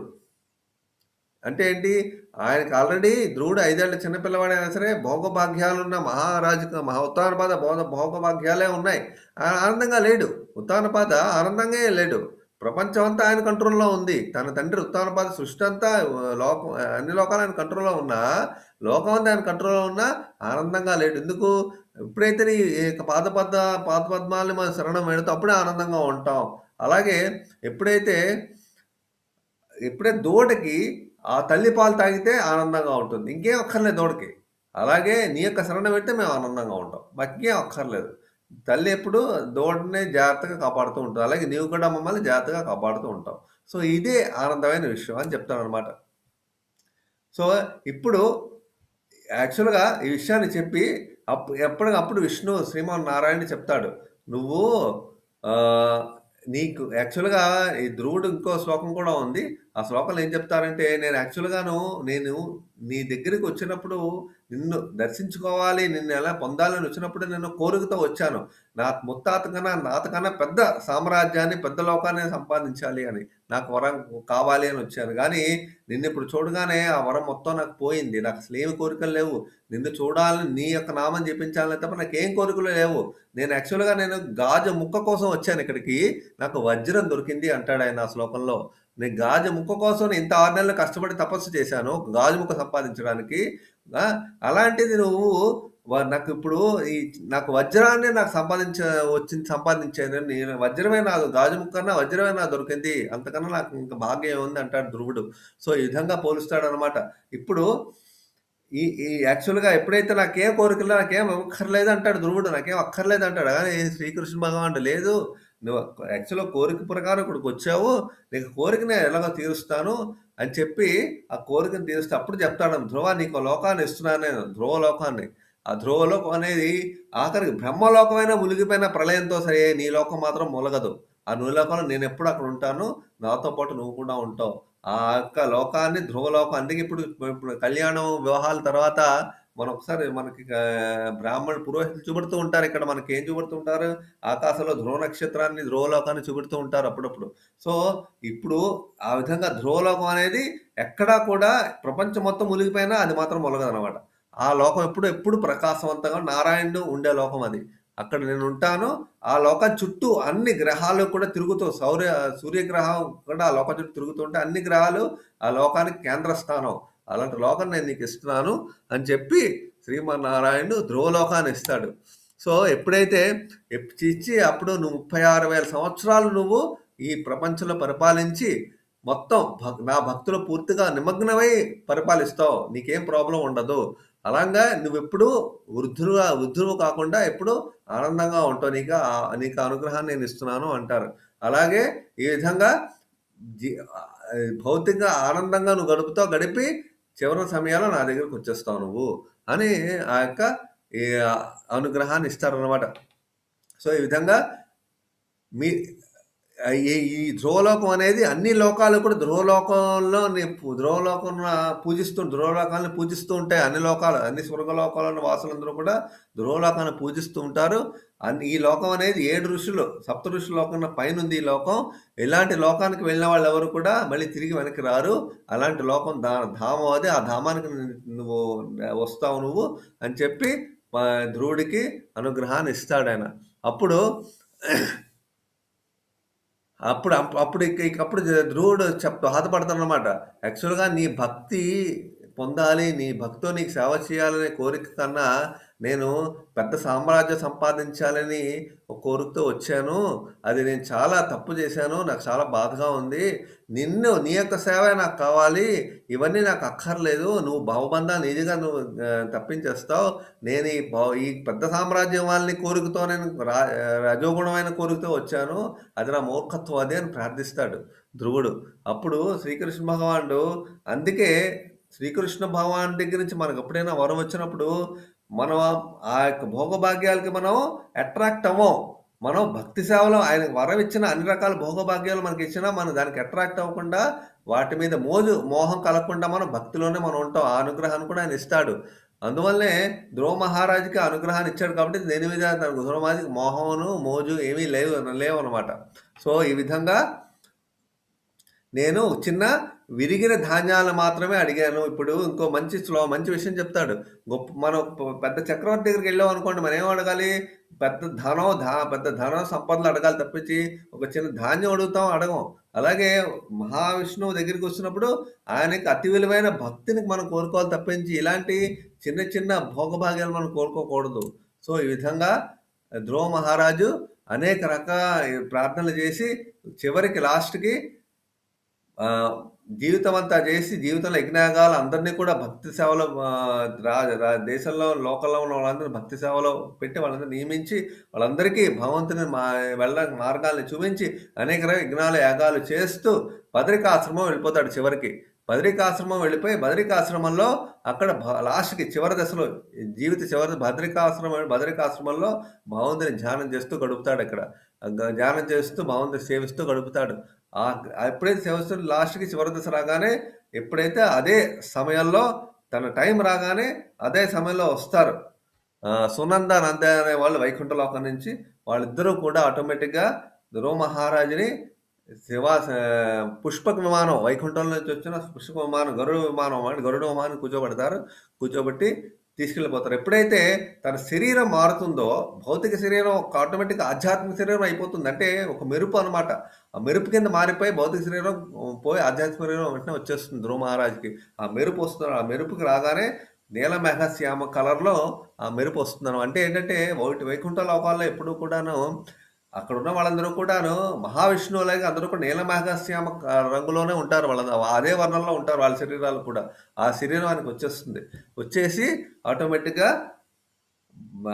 ఆయన శరీరం భగవంతుల్లాగా తామర పువ్వు లాంటి కళ్ళు, తామర పువ్వు లాంటి మొహం ఆ విధంగా మారిపోయి ఆయన వెళ్ళిపోతాడు. వెళ్ళిపోయినప్పుడు ఎప్పుడైతే వెళ్ళిపోతున్నాడో యమరాజు, అంటే మరణానికి అధిపతి యమరాజు, ఆయన ధ్రువ మహారాజు యొక్క ఆశీస్సులు తీసుకోవాలని చెప్పి దగ్గరికి వచ్చి ఆయన పాదాలు, ధ్రువ మహారాజు యొక్క పాదాలు మరణ పురుషుడు యొక్క తల మీద పెట్టి పుష్పక విమానం ఎక్కడానికి తన తలను ఉంచడాడు అనమాట మరణ పురుషుడు. ధ్రువ మహారాజు ఏం చేస్తాడు? తన పాదాలని ఆ మరణ పురుషుడు తల మీద పెట్టి అప్పుడు పుష్పవిమానం ఎక్కుతాడు అనమాట.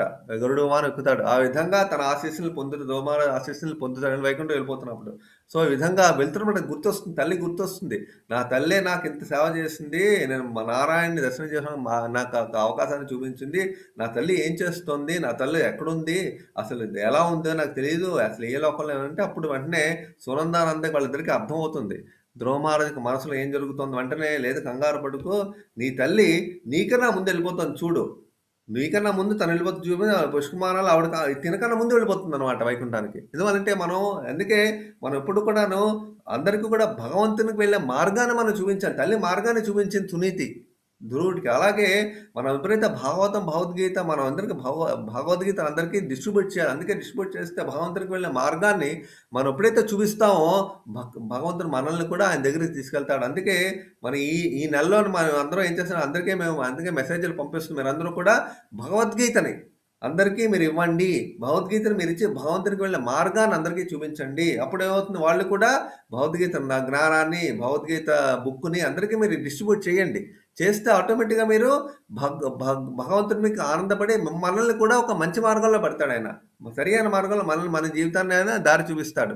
సో, అందువల్ల ఆ విధంగా భగవంతునికి దగ్గరికి వెళ్ళే మార్గాన్ని అందరికీ మనం చూపించాలి.